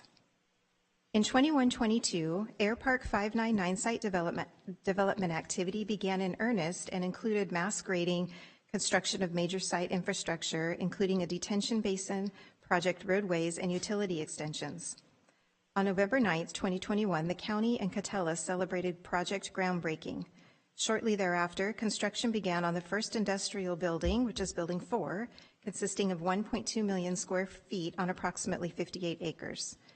Catellus is actively marketing and building the building to prospective tenants, with completion of the building shell plan for the second quarter of 22-23. Catellus has also submitted a building permit application for the construction of an even larger second building, which is Building 1, consisting of a 1.4 million square foot logistics facility on approximately 112 acres to be leased by Target Corporation. In 22-23, staff will continue to collaborate with Catellus and project consultants to ensure the successful build-out and marketing of the project. For departments in the Healthcare Services Agency, COVID-19 has continued to greatly impact public health services and emergency medical services. For calendar year 2021, there were 64,149 positive cases, up from 47,026 positive cases reported in the prior year. Public Health Services maintained its Department Operations Center and pandemic response activities even while the County Emergency Operations Center was demobilized in June of 2021. Public Health Services distributed 348,696 vaccine doses in 2021, including those through third-party entities. These doses included 977 administered by Public Health Services nursing teams to homebound residents. Since the beginning of the pandemic, Emergency Medical Services has fulfilled thousands of individual medical resource requests, consisting of staffing resources and millions of pieces of medical supplies and personal protective equipment. In January 2022, the Office of the Medical Examiner reached a milestone by completing the transition of all death investigations from the Sheriff's Office, a process started in July 2020 with the abolishment of the Office of the Coroner and the establishment of the Office of the Medical Examiner as a new budget under the Healthcare Services umbrella. This milestone was achieved with the addition of 3 medical examiner positions in March 2021. The addition of 2 supervising medical examiner investigator positions in March 2022 brought the number of investigator series positions up to 12, equal to the investigation staffing level recommended in the 2018 RAM Consulting LLC County Coroner Review Report. Whole Person Care started as a pilot program under California Section 1115 Federal Medicaid waiver approved in December 2015. Whole Person Care coordinates the physical health, behavioral health, and social service needs for homeless individuals with a complex physical or behavioral health need. As part of the transition to California Advancing and Innovating Medi-Cal, or CalAIM, on January 1st, 2022, Whole Person Care will begin utilizing county staff for outreach instead of contracting for services. To this end, 7 positions were approved by the board in November 2021. The 22-23 recommended budget includes the addition of 4 new positions and the transfer of 2 positions, bringing full-time staffing to 13. Behavioral Health Services is continuing to implement permanent supportive housing projects to assist the county's population of homeless individuals with serious mental illness. These projects include progressive housing, 82 beds opened in 2018, project-based housing, 3 units providing 37 apartments, the first of which opened in 2020, and Sonora Street Square, 37 units in development and anticipated to open in spring 2023. 2 additional permanent supportive housing projects, Park Center, 50 units, and Home to Stay, 16 beds, are in the early stages of development. Behavioral Health Services is currently working on identifying and committing funds for these projects. For San Joaquin General Hospital, the 22-23 recommended budget includes $3 million for the first 12 months' cost of a management services agreement with Dignity Health, approved by the board on May 3rd and effective July 1st, 2022. It is anticipated that costs will be offset by a reduction in medical supply costs, leveraging the purchasing power of Dignity Health's group purchasing organization. Initial focuses of the partnership will include revenue cycle operations, information technology, connectivity and optimization, quality management and improvement, group purchasing affiliation, organization affiliation, and clinical integration.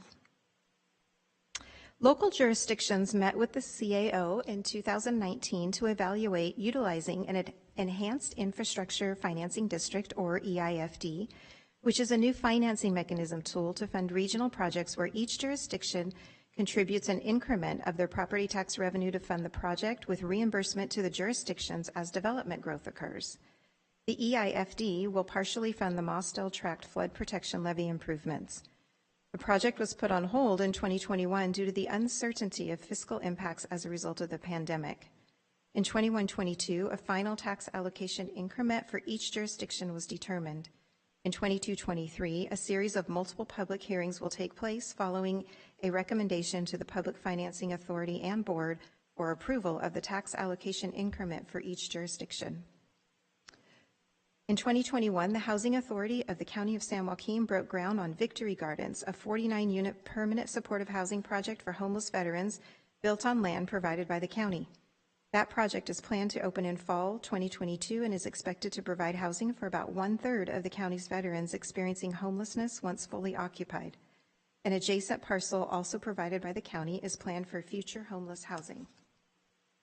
The county's whole person care program provides supportive housing for homeless, medically vulnerable clients through a partnership with Stand Affordable Housing, which is developing 7 permanent supportive properties that will house 32 individuals utilizing $1.8 million grant from Dignity Health.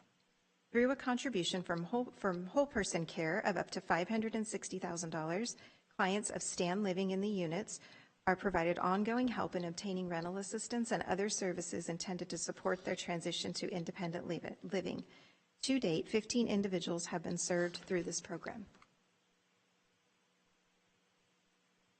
Collectively, the recommended budget for law and justice totals $440 million, $440.1 million, which is an increase of $23.5 million from the 21-22 adjusted budget. Overall, the budget includes a net increase of 37 positions for all law and justice budgets. Child support funding. For 22-23, the governor's proposed budget includes an additional $59.1 million for local child support agencies' administrative costs.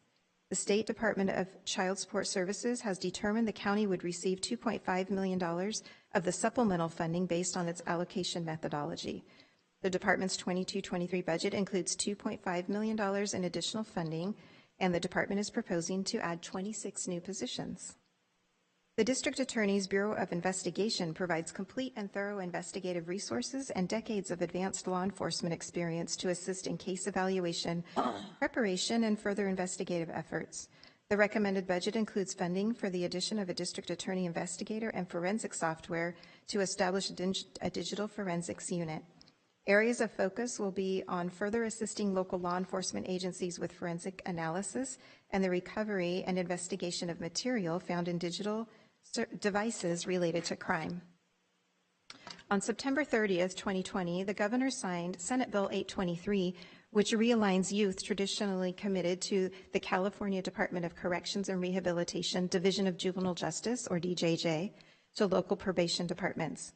This legislative reform closed intake at DJJ on July 1st, 2021, with some exceptions to continue to allow youth eligible to transfer hearings to be placed in DJJ. The governor's current budget directs DJJ to have a final closure date of June 30th of 2023. Funding establishes the Juvenile Justice Realignment Block Grant Program with statewide funding for San Joaquin County set at $1.2 million in 21-22, $3.5 million in 22-23, and $5.8 million in 23-24. The Lathrop Police contract will expire on June 30th, 2022. Law enforcement services are anticipated to be fully transitioned to the City of Lathrop effective July 1st, 2022. The existing 29 allocated positions and associated operating costs are deleted in 22-23, and the department plans to transfer affected employees to existing vacancies in other divisions within the department, so no layoffs will result from the termination of the contract. Project Navigate Constructive Change provides counseling, mentoring, job training, and life skills training for youth and young adults facing a conviction of charged offenses. Enrollment in the program is based on a careful screening process conducted by deputy district attorneys in conjunction with a mental health clinician and probation officers. After successful completion of the program, participants may have charges reduced or dropped. Over the last 2 years, the program has served 122 participants and has a recidivism rate of 13%. In 22-23, the program anticipates a growth of about 40% and will expand its services to incorporate the facilitation of victim-offender dialogue for cases involving two people that intend to remain in a close relationship. For the Special Services Division, effective July 1st, 2021, the County Board of Supervisors authorized the creation of the Special Services Division within the Sheriff's Office. The Special Services Division is responsible for the Agriculture, Gang, and Narcotics Enforcement Team, or AGNET, the Community-Oriented Policing Unit, the Community Revitalization Unit, and the Crime Analysis Unit. In addition to these major programs, the Special Services Division also oversees the School Resource Deputy Program, the Cadet Program, and the Abatement Program. Prior to 21-22, the division, with the exception of AGNET, was included under the umbrella of the Sheriff's Office patrol budget. In 22-23, the Special Services Division is a new standalone division, and 48 positions will be transferred from Sheriff Patrol as a part of the reorganization. The recommended 22-23 Public Improvement Program totals $35.8 million and is primarily funded by tobacco settlement allocations for capital improvement projects, transfers from departments with specific projects, long-term financing, and capital outlay fund balance. In 21-22, staff developed a 5-year capital improvement plan, or CIP, that includes a prioritized listing of capital projects for the next 5 fiscal years. Development of the CIP included an analysis of funding availability and expense forecasting for each project, recommended project sequencing, and an estimated timeline for project completion. An updated CIP for 22-23 will be presented later today for your approval. The new construction planned and funded capital improvements for 22-23 are as follows. Behavioral Health Services Adult Residential Treatment Modular Building at $10.7 million. County Detention and Program Facility SB 1022 at $4 million. Morgue Medical Examiner Facility Replacement at $1.6 million, and architectural and engineering design phase for several projects totaling $7.7 million. In July 2021, the county entered into agreements with Visit Lodi, Visit Stockton, Tracy Chamber of Commerce, and City of Tracy to augment promotional efforts to increase awareness and drive visitation to countywide activities, businesses, destinations, and events through various stages. The goal was to help consumers rediscover the county as part of broader local economic recovery efforts and to encourage residents and visitors to safely and mindfully support businesses and promote the county as a year-round destination. The recommended budget includes $500,000 to fund additional support to these collaborative economic development efforts. Staff will release a request for proposals to county-based partners in the first quarter of 22-23. On to supplemental requests. Initial requests for supplemental funding totaled $17.8 million, $13.5 million from department heads, and $4.3 million from non-county organizations, or NCOs. After meeting with departments to review their budgets and requests, the CAO's office focused on fiscal sustainability and determined which requests were consistent with the board's strategic priorities. As a result, $2.5 million in supplemental funding requests were withdrawn by the departments, $10.9 million is recommended for funding, and $181,575 is not recommended for funding. Of the $10.9 million recommended, $7.6 million is for ongoing costs and $3.3 million is one-time funding. Supplemental requests will be discussed in detail during the final budget hearing. For non-county organizations, or NCOs, $4.3 million was requested from 38 organizations. Based on the guidance provided to the applicant specifying that funds should not be used to provide regular operating cost functions and should only be used for one-time costs, the recommended budget includes $2.2 million for 33 organizations, leaving an unfunded balance of $2.1 million. Some of the organizations received partial funding. The board may hear requests by NCOs to add funding during the final budget hearing. In providing policy guidance on desired budget adjustments, the board will provide direction as to which areas of the county budget should be reduced to offset any added costs. There is a detailed summary of the amounts requested by organizations, the amounts recommended for funding, the unfunded amounts, and funding provided by other county departments in the proposed budget book. As part of the budget preparation, our office also developed the multi-year budget outlook, which is intended to provide your board with a preliminary overview of the county's finances beyond the budget year. The outlook focuses mainly on the county's general purpose revenue and net county cost, the components over which your board has the most control. This is not an economic forecast. It is based on the best information we have, including labor agreements that are in place today, and extends the parameters out for an additional 4 years. It also reflects the board's reserve fund policies and guidelines. There are many variables that can change rapidly as a result of unknown future events, making it difficult to accurately predict an outcome. Thus, the outlook merely expresses our perspective on how the budget might look over the next 5 years through 26-27. Using the assumptions outlined on the next slide, structurally balanced budgets where ongoing revenues are sufficient to fund ongoing expenses are anticipated through the forecast period 23-24. Projected deficits in fiscal years 24-25 through 26-27 would require the board to consider strategies to address the deficits, including reducing costs, increasing revenue sources, or utilizing reserves. The forecast assumptions are listed on this slide. Property taxes are by far the largest source of general purpose revenue. While property tax growth is still strong, we do project this growth to slow in the future. The budget projects the tax roll growth of 6% for 22-23. The projections then decrease to 4% through 24-25 and then to 2% through 26-27. Sales tax growth is projected at 2.5% in 22-23 and is projected to decrease to 2% through 26-27. Departmental revenue is projected to grow by 2% through 26-27. Labor continues to make up the largest part of the budget at nearly $1.1 billion and almost half of the total budget. The model includes salary increases for existing labor agreements and a modest increase for future salary growth.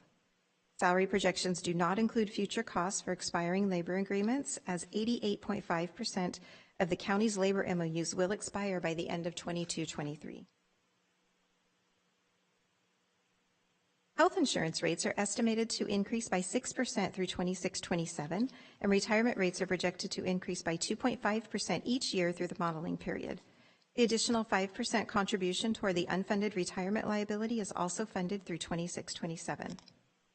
The desire to fund items as part of the final budget hearing will come from one-time funds, and typically those funds would come from the reserve for contingencies. Chairman Nguyen and members of the board, this concludes our presentation on the 22-23 proposed county budget. It is recommended that the board take the following actions. 1, approve the 22-23 proposed budget and special districts budgets as the base for the final budget hearing. And 2, set June 22nd, 2022 at 9:00 a.m. as the time to begin the final budget hearing on the adoption of the final county and special districts budgets. Thank you for the opportunity to present the 22-23 proposed budget. Prior to the budget hearing, should board members have any questions or need clarification of any information presented, please contact Mr. Wilverding, Ms. Regalo, or myself. If you have any immediate questions or comments regarding this presentation or the proposed process, we are available at this time. Thank you. Any questions? Chair, I just have one quick one. I didn't see in the report for the funding for my large Clover Community Center in my South County Park. It's in there. I'm just giving you a bad time. I saw it back there. So thank you very much. You're welcome. Any other questions? Supervisor Miller. This isn't a question. It's really more a comment. In terms of the highlights, I want to really kind of thank and give kudos to staff in a couple of areas. Staff has done a really great job in terms of developing housing especially to help deliver behavioral health services. So I really want to give a shout out to Greg Diedrich and his shop for all the collaboration with all of these other entities to really make a difference here in this county. And I also want to thank our CAO for the leadership in terms of helping to direct some really significant dollars to shelter projects throughout the county, not just in Stockton for a change, but throughout the county. I believe it's going to have a really positive impact.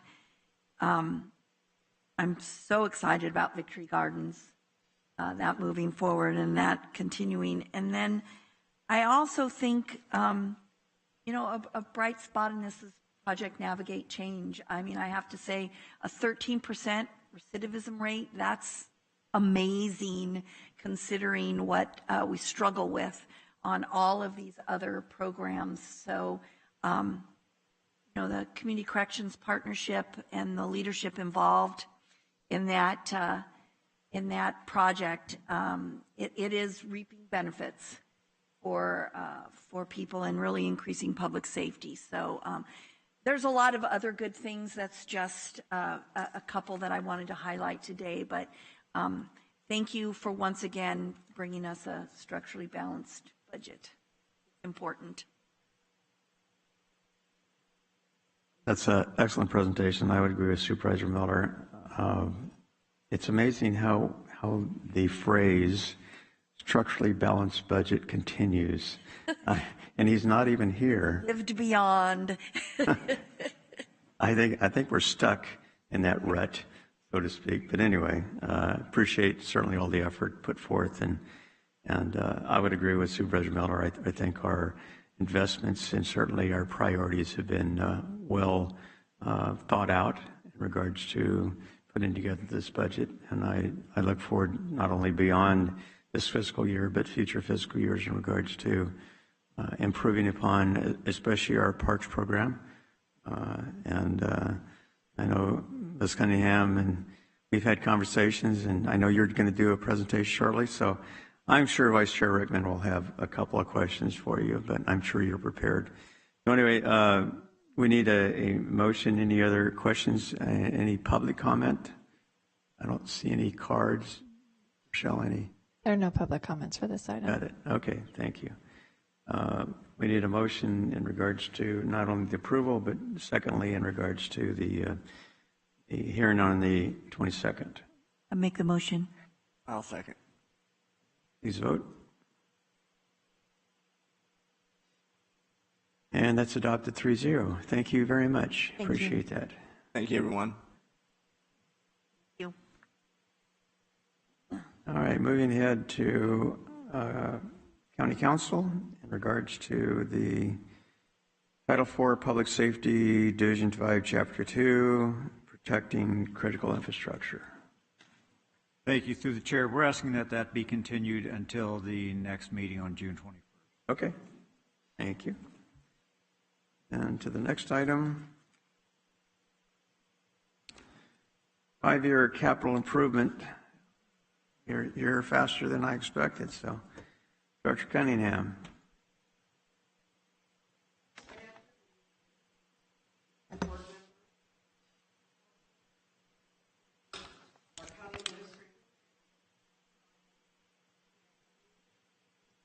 Marcia Cunningham, the Director of General Services, and it is truly a pleasure to be presenting to you our 5-year capital improvement plan. With me today is Connie Hart, the Assistant Director of General Services, and Daniel Moore, our Capital Administrator. I want to thank Mr. Wilverding for his support and direction he has given to us in General Services, which has allowed us to pave the way and be here today presenting this document.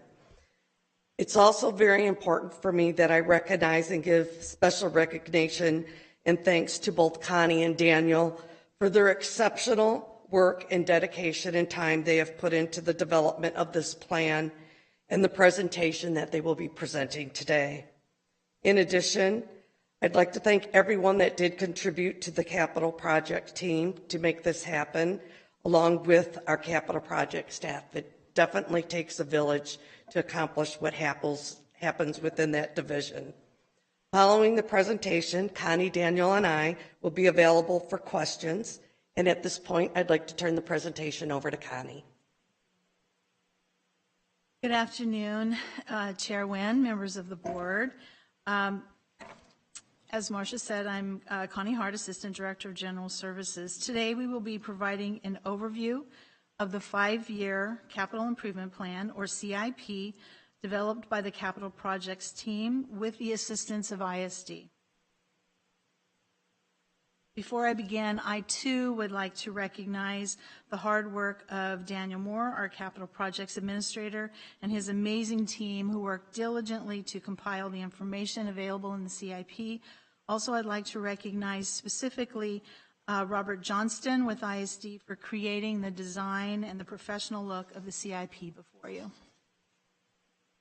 Before I go forward, I wanted to make sure that each of you had the actual document in front of you.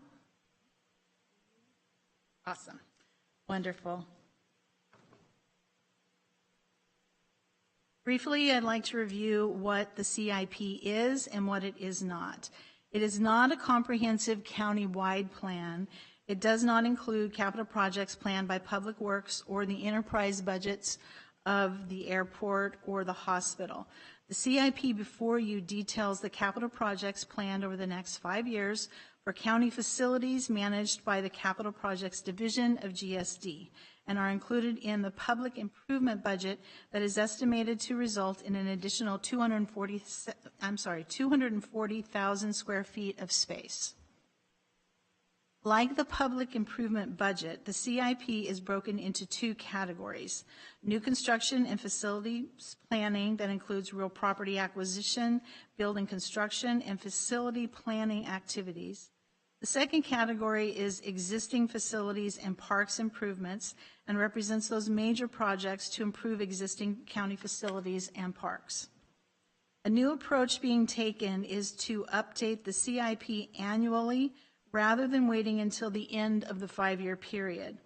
Every year, GSD will return to your board with a summary of accomplishments for the past year, updates to future years, and will include 1 additional year. Thus, the CIP will always be looking 5 years into the future.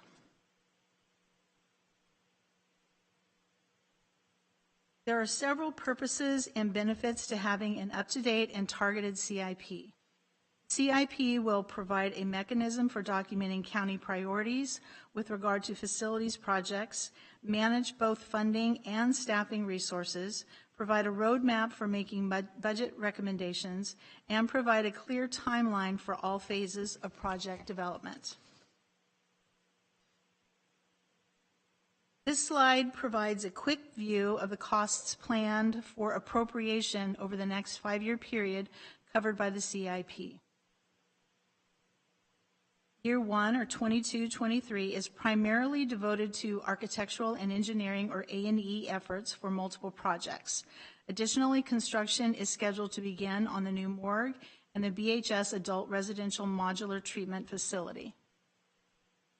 Year 2, or 23-24, we will move into the construction phase of several projects that had A&E efforts completed in 22-23. During year 3, or 24-25, we will be wrapping up several construction efforts, including the morgue, tenant improvements and renovations at 6 South El Dorado, and the EMS replacement facility, and 3 projects on the sheriff's campus.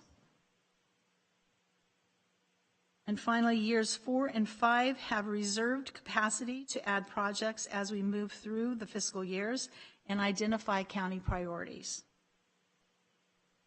Of the $42.9 million planned in 22-23, $28.4 million is included in the proposed public improvement budget. The remaining $14.5 million is primarily composed of those costs associated with the SB 1022 jail project. The 22-23 proposed budget appropriates $4 million for SB 1022. If the state gives us the authorization to proceed to the construction phase, GSD will return to your board to request the additional appropriation at that time. At this time, I'd like to hand the remainder of the presentation over to Daniel Moore, our Capital Projects Administrator. Thank you, Connie. Good afternoon, Board. Daniel Moore, Capital Projects Administrator. Continuing on slide number 5 in front of you, there are 11 projects totaling $155.5 million included in the first category of new construction and facilities planning. They include 3 projects for healthcare services, the modular adult residential treatment campus on hospital grounds, the morgue replacement, and the emergency medical services replacement facility and warehouse. The Sheriff's Office will receive 3 new facilities for inmate classrooms, staff training, and evidence storage. Additionally, as Connie mentioned, if the state gives the authorization to proceed, the SB 1022 project will proceed to the construction phase. Other projects include the tenant improvements and renovations of 6 South El Dorado, or the former in-shape building for the district attorney, demolition of the old courthouse facility, A&E efforts for the Law and Justice Center, and, hopefully to the delight of Supervisor Rickman, an initial assessment and outreach efforts for the development of a South County park. The existing facilities and parks improvement section totals $11 million and includes major renovation or upgrade projects for existing facilities. Included are ARPA-funded parks projects, the upgrade of the jail central control system, upgrade of the jail HVAC control system, and the replacement of the roof of the behavioral health facility at 1212 North California Street. Once approved by your board, the capital improvement plan may be accessed beginning tomorrow on the Capital Projects webpage. And for ease and convenience, we referenced the hyperlink to access that. It will be active tomorrow. At this time, GSD is requesting that the board adopt the 5-year capital improvement plan for fiscal years 2022 to 2023 through 2026 to 2027. This concludes our presentation. Marcia Cunningham, Connie Hart, and I are available to answer any questions you may have. Any questions? No comments about South Park? I just want to say I'm so happy to see something in there about that South County Park. No, thank you for that, and I appreciate it. And I know the South County residents do. And those of you watching, hey, South County, we don't have a park. So anything to appreciate it. But what about Larch Clover? There is a work plan for Larch Clover as well. I know the sprinkler systems are being updated at all the community centers. And if I recall, there is some work on the playground. We could give a little update with the final budget if you'd like to hear specifics on. I mean, that's probably something I'll bring up. Or we could send you an email. Oh, it's something I'll probably bring up, coming up with the budget hearings. Okay, So, we'll be ready. Thank you very much for thinking of District 5. Appreciate it. Our pleasure. Thank you. I would comment, I know in your budget you do talk about the infrastructure at Mickey Grove, and which is desperately needed. And I also know that you're working with the Historical Commission in regards to some projects that they're working on also, in addition to the wine exhibit that we've talked about in the past. So correct. Hopefully all those, and based upon my meeting with Historical Commission, it appears that they're really taking it to a new level. And what really pleases me is that certainly the county's involved, your department's involved, your staff, et cetera, and I take that as a partnership which would only reach tremendous success and benefit for our county, especially for Mickey Grove being or at least expanding into a more of a destination point. So anyway, so I want to thank you and your staff, Connie, Daniel, certainly for all your work. It's always It's always good to hear good news. So with that, we need an approval. Move to approve. Second. Okay.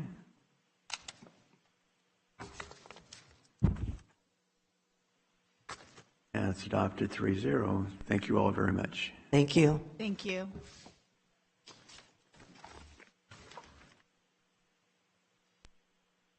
All right, so we're not going to do item 5. Is that correct? Because we don't have the appropriate number. That's correct. So that leads us to Board of Supervisors comments. Heller? I just want to say congratulations to our new Public Works Director, Fritz Buckman, who has been in the department for many, many years, who's provided great leadership, both in the department and for members of this board, especially on water issues. And I'm very pleased that Fritz has been appointed to that position, and I know he'll do a really fine job, continue doing a really fine job on behalf of San Joaquin County. Vice Chair Rickman. Thank you, Chair. I'll keep it short today. Busy in South County, a lot of different functions and events, but today is, of course, the day to go vote. So if you haven't voted, you have until 8 p.m. to do so. So please go out there and make your voice heard. And also, good luck to all those folks running for office. With, that's something we've all done. It's not easy putting yourself out there. So, win or lose, thank you for being a voice for your community. Also, we touched upon it a little bit today, and I forgot to mention, the Portuguese, the Holy Ghost Festa or Festival is on the 18th and 19th in Tracy. You can look up, it's, social media, it's IPFES or Portuguese Hall, and get some more information on that. And I think, here, let me check on one more thing.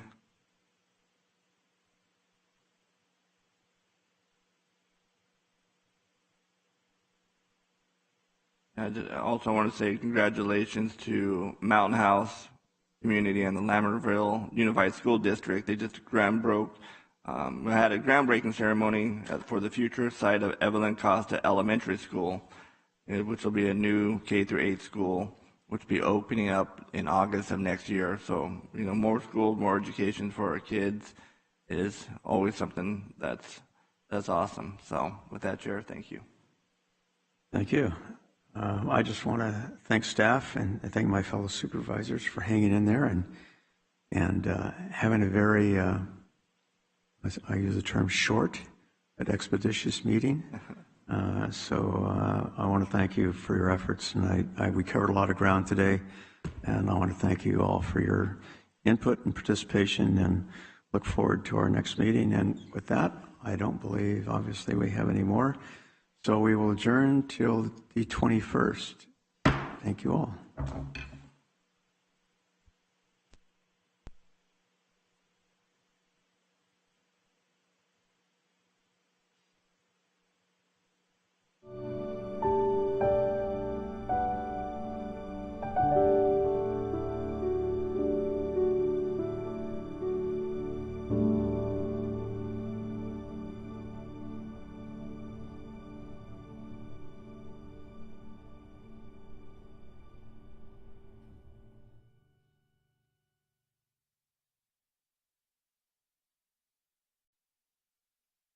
you.